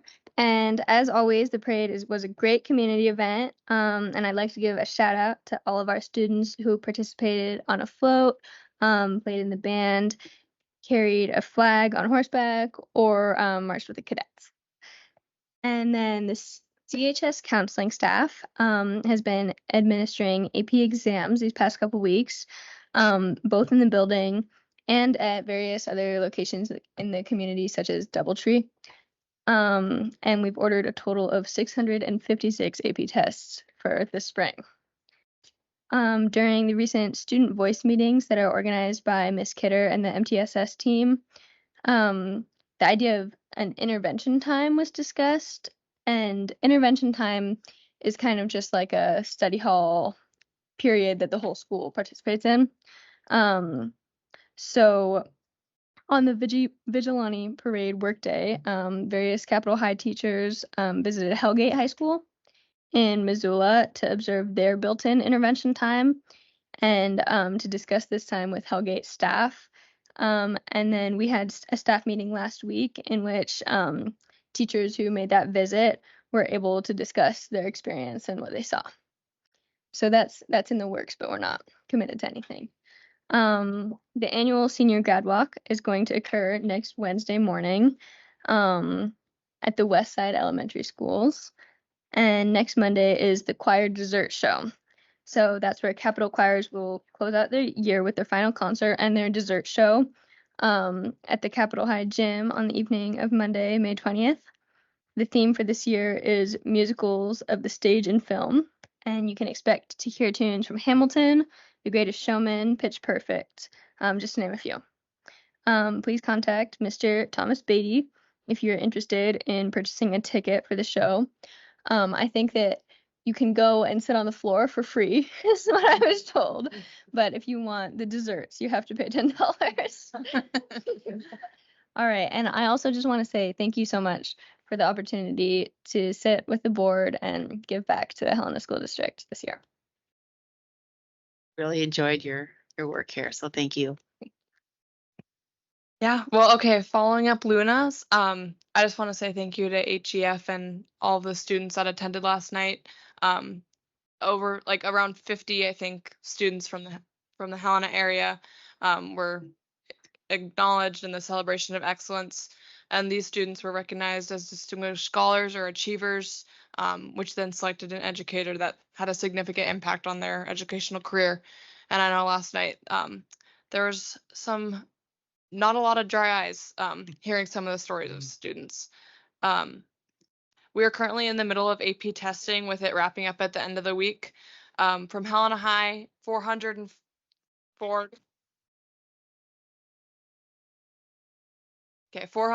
tests were taken, with 244 students taking those tests. Spring sports are finishing up right now, with divisional state meets and tournaments for teams starting up this week, with the girls track team looking for a three-peat at the state title. Graduation is also quickly approaching for our roughly 200 graduating seniors. This year, the school has recognized 19 valedictorians, each of whom earned a 4.0 GPA throughout their high school career, with also 3 salutatorians, if I get that right. Schedules and hiring are at a bit of a standstill right now due to the budget, and everything from class sizes to teacher workload is a bit up in the air. And just kind of hearing from teachers, many of them are already feeling overwhelmed with even the possibility of more students in classes, with less time to prepare. So just kind of teachers have approached me with that thought. As mentioned before, Mr. Kessler has been selected as the principal of Helena High to replace Steve Tennis. As an HHS alum, he then worked as a teacher and assistant principal here and will now take the lead. Tennis also mentioned to me that Eric Peterson will be replacing Willie Schlepp as the assistant principal. The beginning of next year has already been planned, with sporting events, school pictures, and other school activities already on the calendar. Finally, while the ACT scores have not been officially released, The preliminary data from the fully online test shows that HHS improved in all areas of the test. But we're not quite sure how that compares to the state level. And just like Luna said, thank you for the opportunity to come and serve on the board and learn more about the education system that got me through high school every year of school. So yeah, thank you. Thank you. Questions for Will? All right, next is Jane, Ms. Shawn. At the Helena Education Association. Good evening. So I totally enjoyed the Celebration of Excellence dinner last night. It was amazing and truly heartwarming to see and hear all of the distinguished educators being recognized with kind words and moving memories by their distinguished students. And yes, I saw and shed a few tears as well. So 34 teachers were nominated for Helena Educator of the Year, and 18 paras were nominated for Para Educator of the Year. Elections will be held later this month, and we're looking forward to celebrating with our new 2024 Educator and Para Educator of the Year. Those were the two good parts. Sorry. Obviously, tensions are running high among our teacher ranks with the long list of non-renewals and the many unknowns that we face as educators in this district. As the boots on the ground working directly with our students, teachers like to prepare and be ready to face each challenge. But when these challenges are not known, it can feel incredibly frustrating and overwhelming, as I'm sure you heard and understood during public comment. Our para-educators are also facing challenges, not knowing what budget cuts may mean for them. We're waiting for the outside market analysis to be completed before we begin to bargain for an equitable and living wage for our para-educators. We do have high hopes that we'll be able to bargain a wage that allows the district to hire quality para-educators. And Mr. Beaver, it's been a pleasure seeing you for the last several years. You've been here a lot longer than I have, but it's been a pleasure. Thank you for your service. Thank you, Ms. Shawn. Any questions? Thank you. All right, facilities, Kay. Okay, so our committee has been renamed. We are now the Facilities and Technology Committee. So we have equal participation from, or presentations from our facilities director and our technology director. So as usual, Todd Barrell went through, the work that they've been doing over the last month, including, as Superintendent Welts mentioned earlier, all kinds of work for the Vigilante Day parade. And Mr. Barrell especially gave a shout out to Rob, and I don't know Rob's last name, Brewer, who did a lot of work for that. They've also been doing work on things like preparing grounds, getting irrigation starting up, Vigilante field readying. They're lining up current projects that are, they're lining up for projects that they are looking at for summer, and also that they, they have to, I'm sorry, hold on just a moment. That's all right. Okay. Yeah, they're lining up summer projects. They're having to postpone a few other ones. And he also talks always about the custodians. They're getting ready for summer flooring. And they're doing, a lot of work, as we've been talking about, looking at how they might be able to cut like 10% out of their budget. So they're doing that kind of difficult, review and thinking about what's going to happen when they have to reduce their funding. And Todd did say a reduction in staffing will result in different cleaning standards next year. So they were able to hire a couple of new employees. That's been an ongoing challenge for facilities.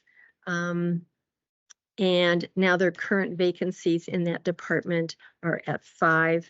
He also gave a safety and security update, and there's just ongoing things. Training for earthquake preparedness, summer safety project preparations. The Warren water chlorination system is at its near its end, and so they're getting ready to replace that. Okay, and I think pretty much that was what Todd had for us. And then Gary talked with us about, I could actually have you say, since you're sitting right here, but he talked to us about the kinds of things that his crew have been working on, attending cybersecurity tabletop exercise in Missoula, and then updating their cybersecurity incident response plan. We've had one, but now after that, that work in Missoula, they came back and they updated it, they expanded it, and they refined it. And we talked a little bit about the real, importance of cybersecurity and significant threats that, are sort of pressing all the time.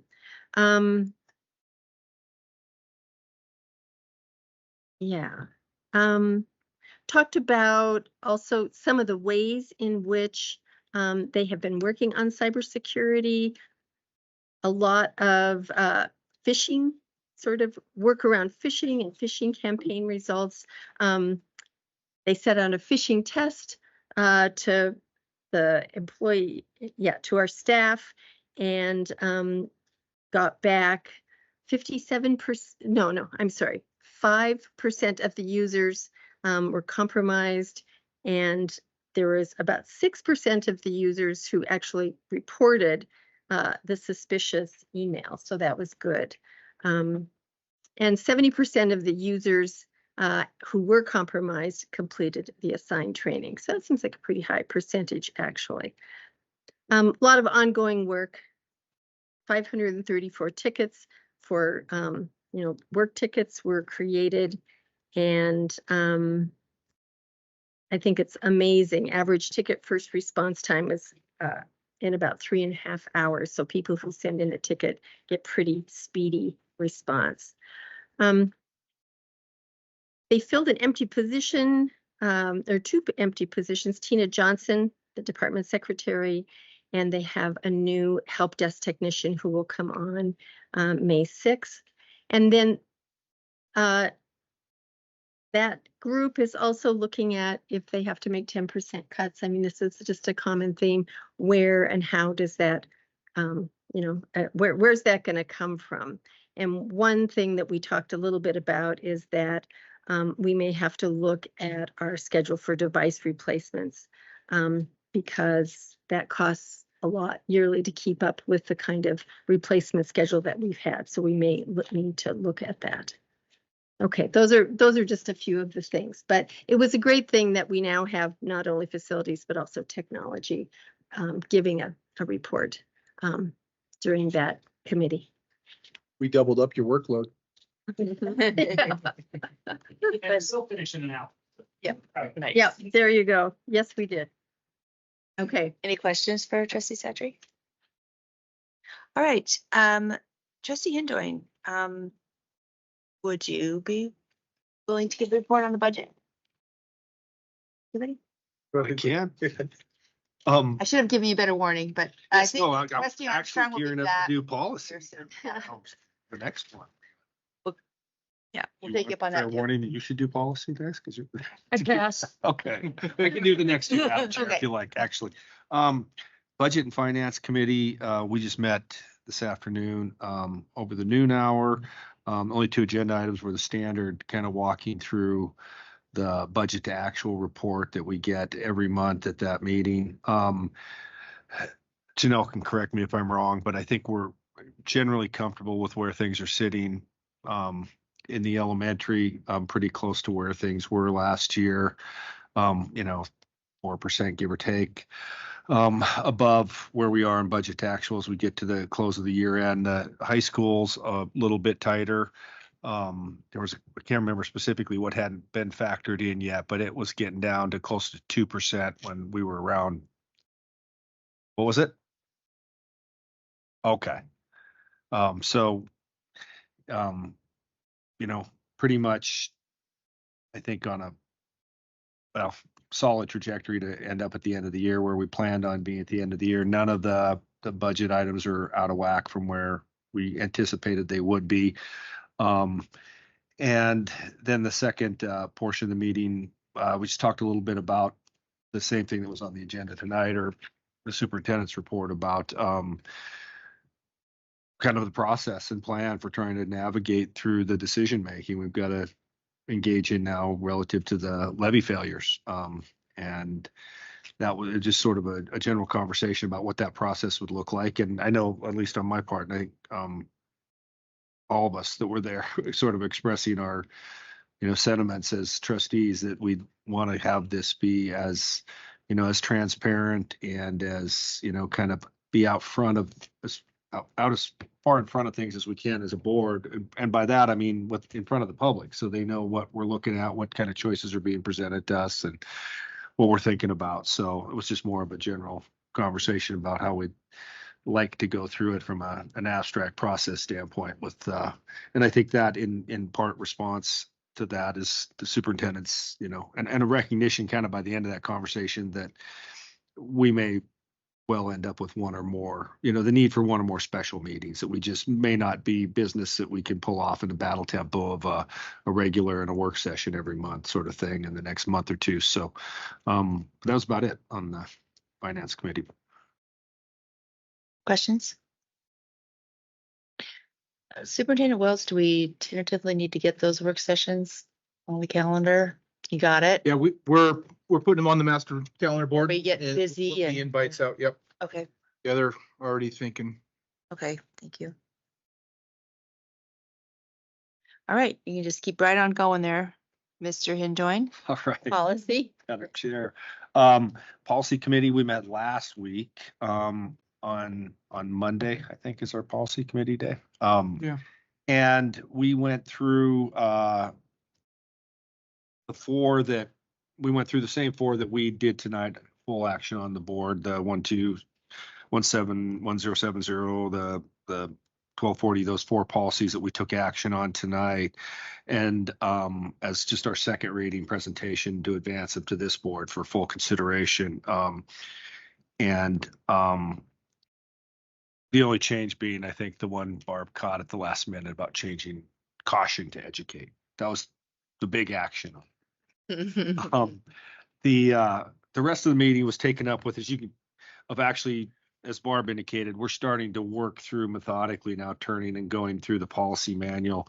And as you can see by the ones we brought forward tonight for repeal, we're in the 3000s, the student section. So we brought forward whatever the 30, 35, 30, 65, and 66 policies. But we went through probably 10 or so of the 3000 series policies, with really either bringing the ones we brought to the full board for repeal or making an assessment that, and again, we're there with the board's legal counsel and had heard advice as to looks fine, it's intact, it's not really any need for any change there. And then I can't remember whether did we decide there were one or two in that pool that we were going to tweak with and then bring back to look at again too, I think. So, yeah. Right. So that's just kind of how the process flow there. If we see something in there, then we'll send it back to Barb and council, and then they'll bring that back for us to look at again. So, but yeah, as we near the end of the school year, back to just looking at policy again in a normal workflow sort of way. So. Questions for Trustee Hindoin? All right, health benefits. Teaching and learning first. Oh, did I miss one? I mean, I did miss teaching and learning. I'm sorry. Trustee Mickey. No worries. Skipped one. So the Teaching and Learning Committee met on May 1st, I think.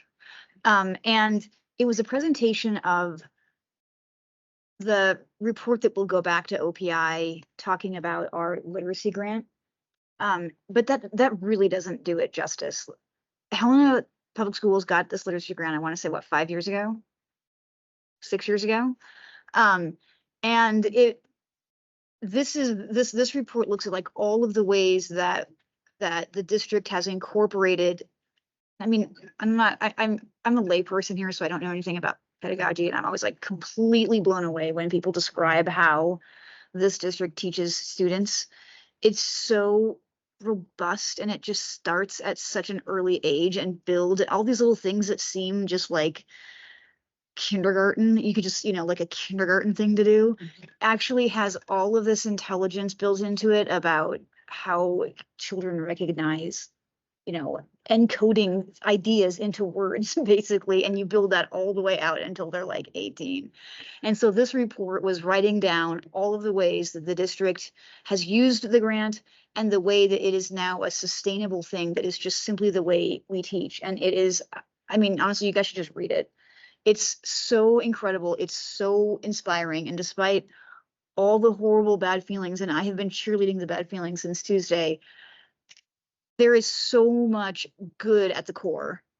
And these cuts that we have to make, they're going to just, I'm gonna say on the record, they're gonna suck. And everyone's gonna be mad and we're gonna hate them.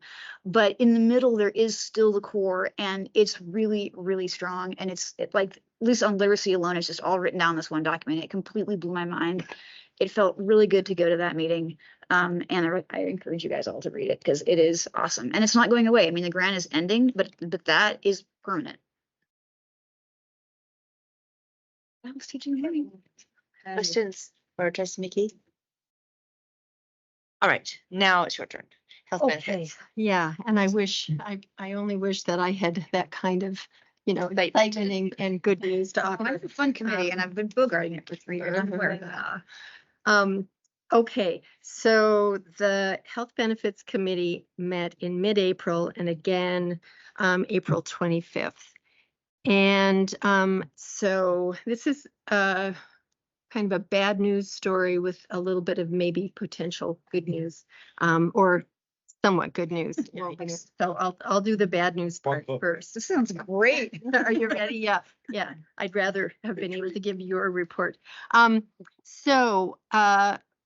Potential premium increases on the plan for this coming year look pretty steep.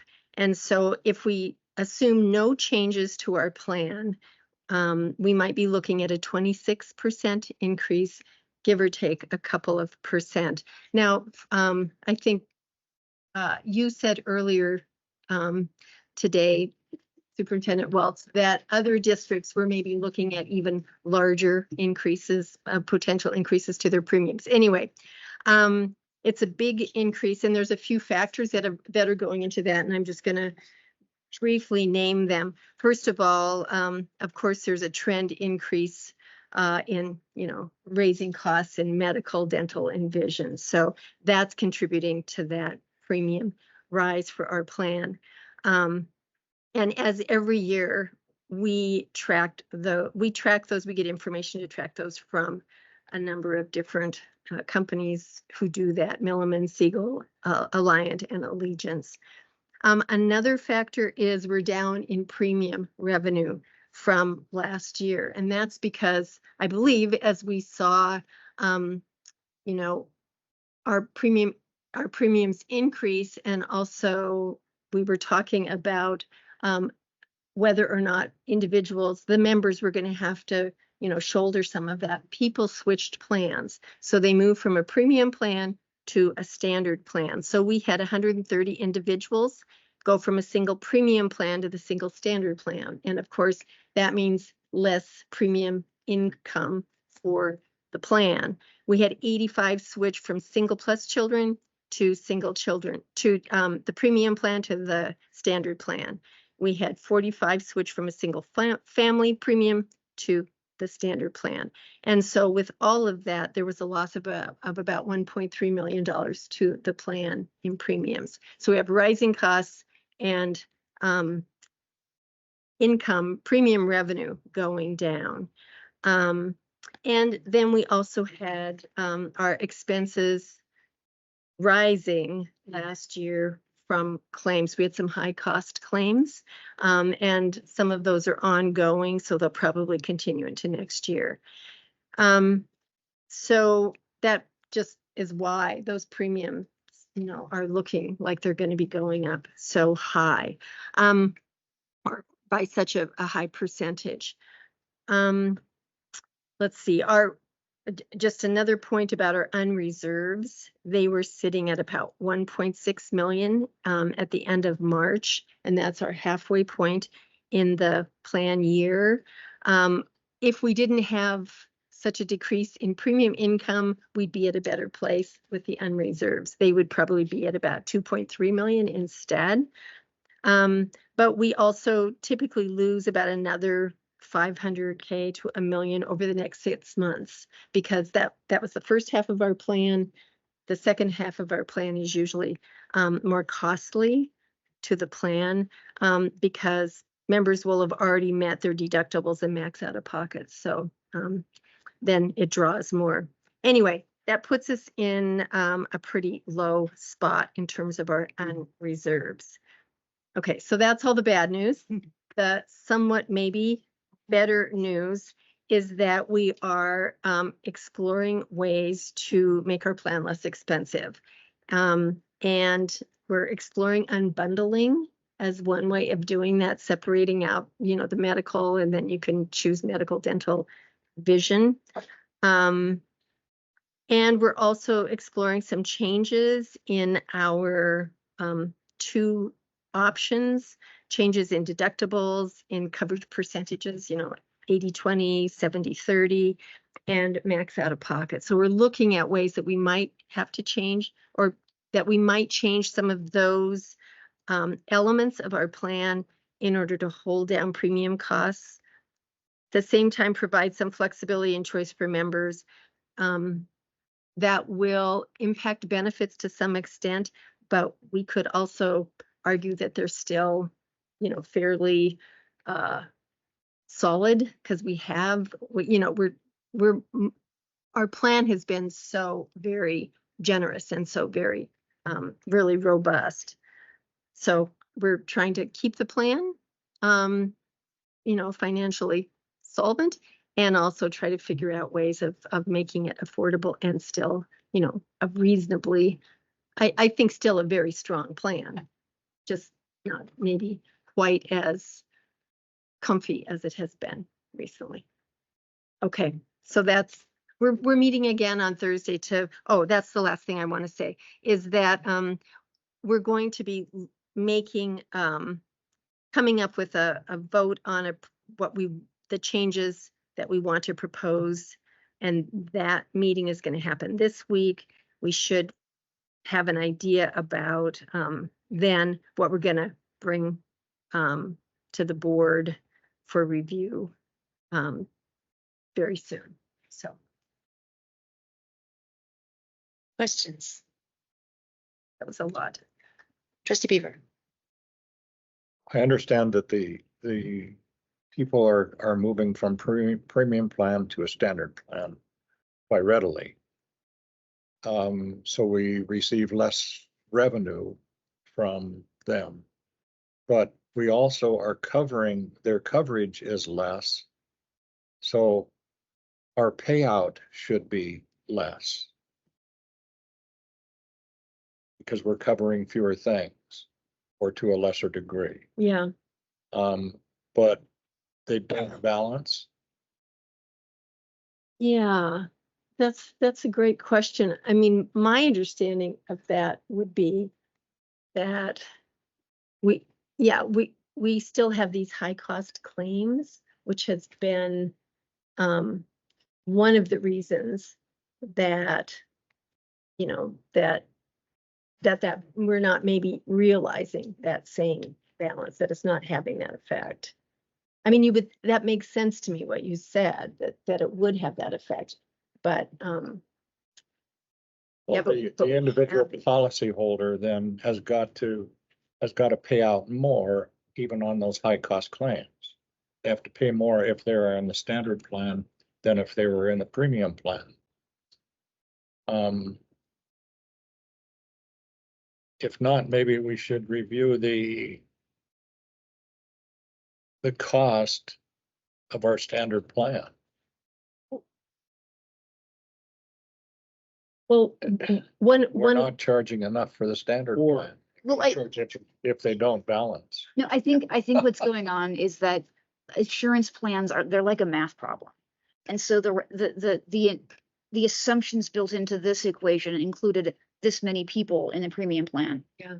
And then we also had a standard plan, which is still better than an actual truly standard plan on the open market, but I'll stick with our nomenclature. yeah, So when you've got people who are in the premium plan and they start migrating out, some of the assumptions into that math problem aren't there anymore. So that pool isn't supported by as many people and as many dollars as who were in it before. And my assumption is, this is how it always goes in the private market, when you give people a choice, the people who think they're going to have less medical need, they're the ones who go into the other plan because it doesn't make sense for them to stay in this more expensive one. So what you have, or you've got fewer people to begin with, fewer dollars, but also the cheapest people to insure are the ones who moved over here. So you've got fewer people supporting more expense. That's usual. That's how I would assume what happened.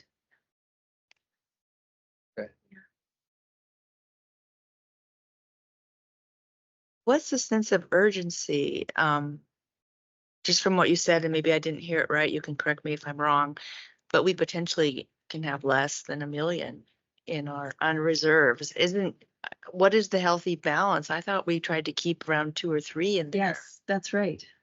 So is this like a kind of a catastrophic feeling, like we need to really act on this?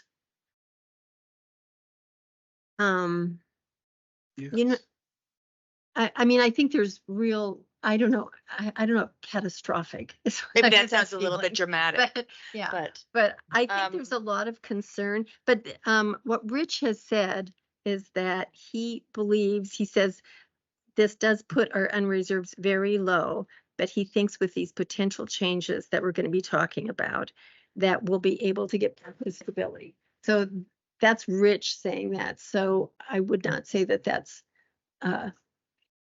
catastrophic phrasing there. But I think it's a big concern. I mean, we have to do something. We can't continue to do, as Rex has said earlier today, we have to do different. Yeah. Well, it just seems to me, and I think these are really hard to predict, and all we need to do is have a couple people that have really expensive costs and it can kind of throw it out the window. But we've had several times where we keep thinking it's going to get better and it doesn't.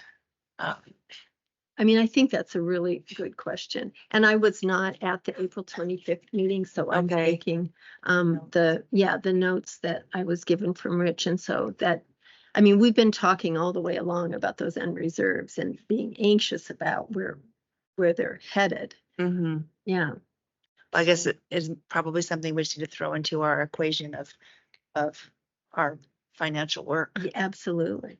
Yeah. Just to. I think you said perfectly. Escalating costs, decrease revenue. That's the theme.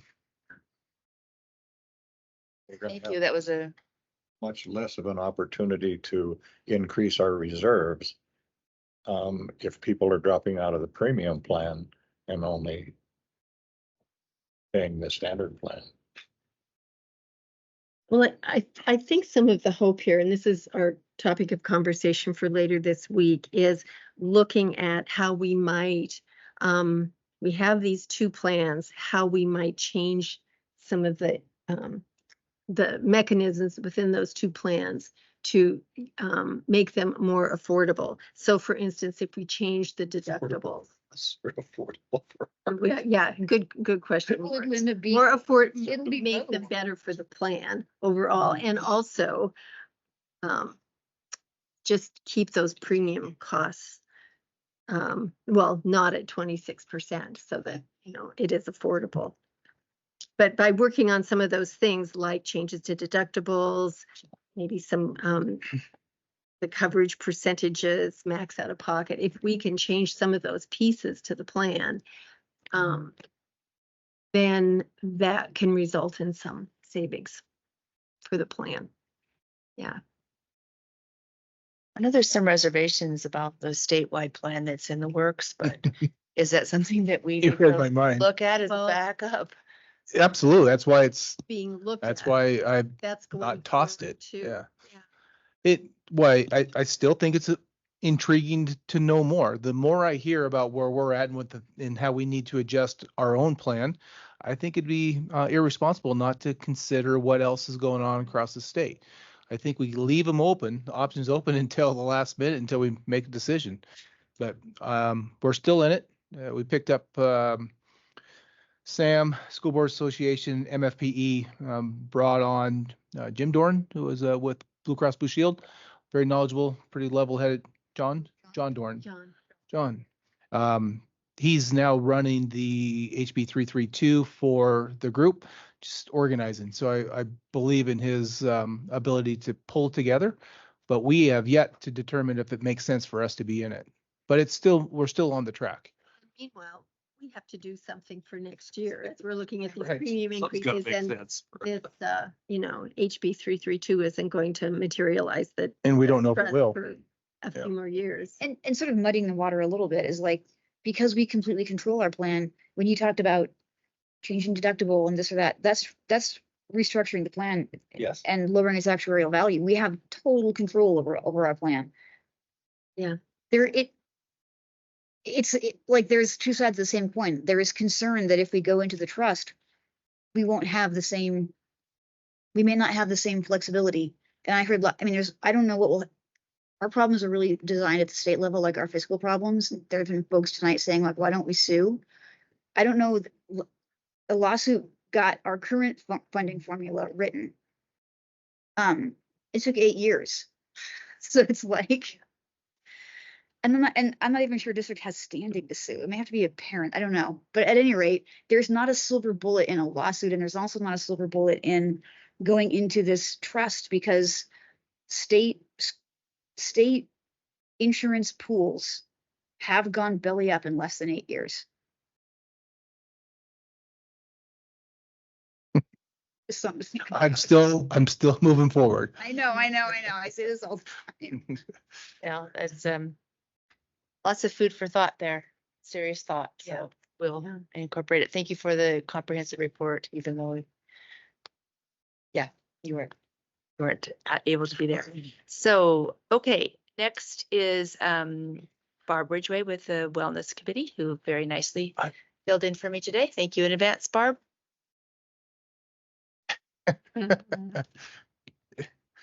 So the Wellness Committee, which is comprised of a pretty diverse group of people. We have representation from Food Share, from St. Pete's, Sodexo, teachers, a nurse, met today. And I think the committee feels like they've made a lot of progress and are considering applying for what's called America's Healthiest School Award. And we work through what the criteria is for that. And there will be more to come on that as we continue to work through it. I think one of the things I want to share is the Helena Public Schools Free Summer Meals Program. And Robert has done a really nice job of expanding the sites. There'll be 9 sites this year, and it's the first time he's had a site in the Valley. There'll be a site at Rossiter. So there'll be breakfast and lunch sacks at Memorial Park and the Public Library. There'll be weekend meal sacks at Memorial Park and the Helena Public Library. There'll be multi-day breakfast and lunch sacks Monday through Thursday at Warren, Rossiter, 4Gs, and Sharon Park, and next to Stewart Homes. There'll be Eat Fresh Lunch at Broadwater and Helena Middle School. And then there'll be Eat Fresh Breakfast and Lunch at the YMC camp at Camp Child. And the only thing people have to do this year is register. So we're promoting it everywhere we can, and so is he, PSAs, social media. And you just need to be between 1 and 18. This program in Helena fed more children last summer than any program in the state, including Billings, Bozeman. I mean, We all know Robert, and Robert doesn't let any grass grow in his feet, and he's committed to making sure kids and families have the meals they need. He did note today that the USDA will be out this summer and will do an audit of his summer program, and that doesn't happen very often, but he said he'd be ready, and I'm sure he will be. Yeah. So, questions? Quick. Okay, thank you. Montana School Boards Association, we have not met. Only thing I have to report is as part of the statewide health trust, they did canvass all the districts in the state and collected salary data and benefits data, and that's been dispersed. And I just, because I like data, I found it very interesting to see sort of where we landed in those areas compared to the AA's. And yeah, it's yeah, our average salaries are right, I think, where the board is hoping that they would be in that upper half of the AA's. So I didn't look at the I don't have as much background in the health benefits and how that compares, but hopefully that will be helpful as we move forward to make decisions on whether to join that trust or not. Okay, parent council visit. I think our last one of the year was Linda at HMS. Yeah, it was their last meeting. They're a small but mighty crew. So this is going to be in no particular order. This is just how the conversation flowed. It started with there's a sinkhole in the parking lot at HMS. Principal Boyle thinks that's from the 2022 flooding. So I think it was Mr. Roberts came in to park, and there it was. And so he had something for a project, which was a 5-foot pole. He put it in, and he couldn't get to the bottom. So it's about 8 feet.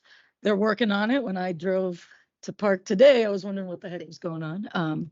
And so they're going to fence off the area and do remediation work in the summer. They're going to do some work on the inside, replacing carpets and whatever is underneath those carpets. You can guess, possibly. So the building will be closed for 2 to 6 weeks. And so that means there'll be no Bob Camp. Let's see. They talked about plans for the last couple weeks of school, volleyball game with students and staff. The basketball game last year was very exciting. This week, I think it's this week or next week, they do service projects every year. So 6th graders have smaller projects with teachers involved where they make tie blankets for the hospital or work with the Humane Society. The 7th graders are working on weed pulling and also working with the United Way and going to like senior houses and cleaning up lawns. And 8th graders are going to go to the airport campus for career day, and they'll check out 13 stations. And they'll also do a session about, what does a 2-year vocational program look like? They're going to resurface this summer the outdoor basketball court, and the PTSO has been asked to fundraise for the backboards. Let's see here. Okay, they talked about the staffing cuts and the potential impacts. And Cal was talking about how his schedule is a collaborative teaching model, which has worked well for him and his school, but that's definitely going to be impacted.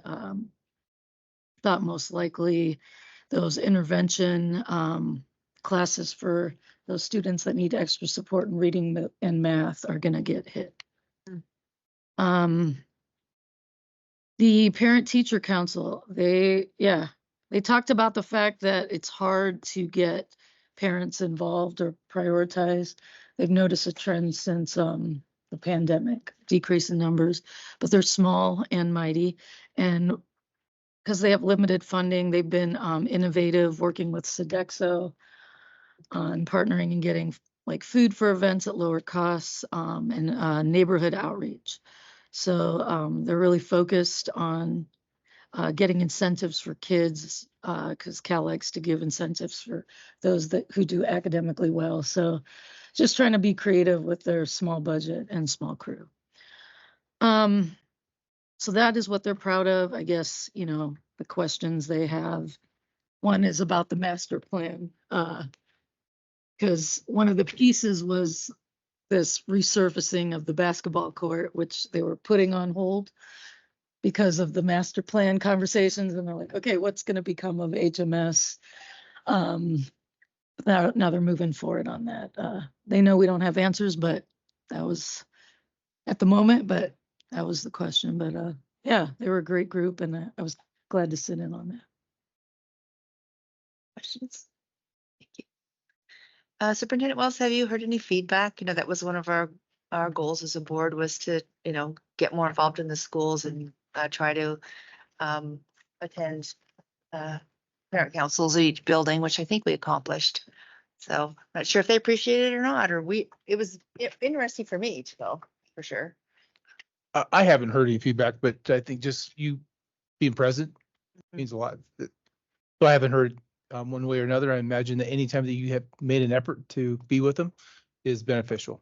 Sort of looking forward to next year and see if that's something we want to continue. Yeah, for sure. All right. Upcoming meetings. Next meeting is when we swear in our new trustee and say goodbye very quickly to Mr. Beaver again. We'll make a big to-do about it. Notice she said quickly. We will say goodbye to you quickly. But will be a big to-do anyway. Get on out. Which will be at PAL May 21st at 3:30. It was when the tour starts. June 4th, 12 o'clock policy. June 5th, 12 o'clock teaching and learning. Monday, June 10th, facilities and tech. Tuesday, June 11th is our next full board. And then I thought I would throw in there tentatively, we're looking at July 14th and 15th for the board retreat. Are we there yet? We're Don't know not. for I sure. think we are still. Still forthcoming. I think that retreat's we're gonna miss some people. We just can't find a date that everybody's here. So we won't have a full board. Okay. It's just the way it's gonna be. Yeah, just the reality of summer.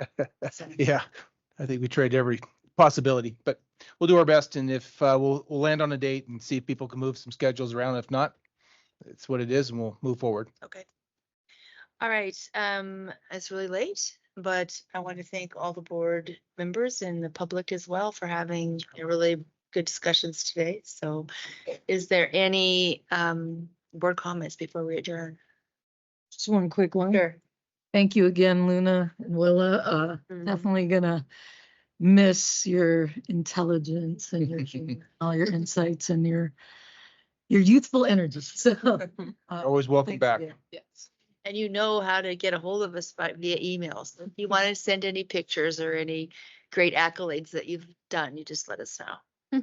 And we know where you are Tuesday nights. Yeah. If you're ever in Helena, run for office. Right. Yeah. It's 4 times as many meetings, you guys. Luna's got a 6:30 flight in the morning to Florida, right? Yeah. So you're ready to get out of here. Oh, It's your college visit. Yeah. Well, with Luna in mind, Yep. this meeting is adjourned. Very okay. Thank you. Good.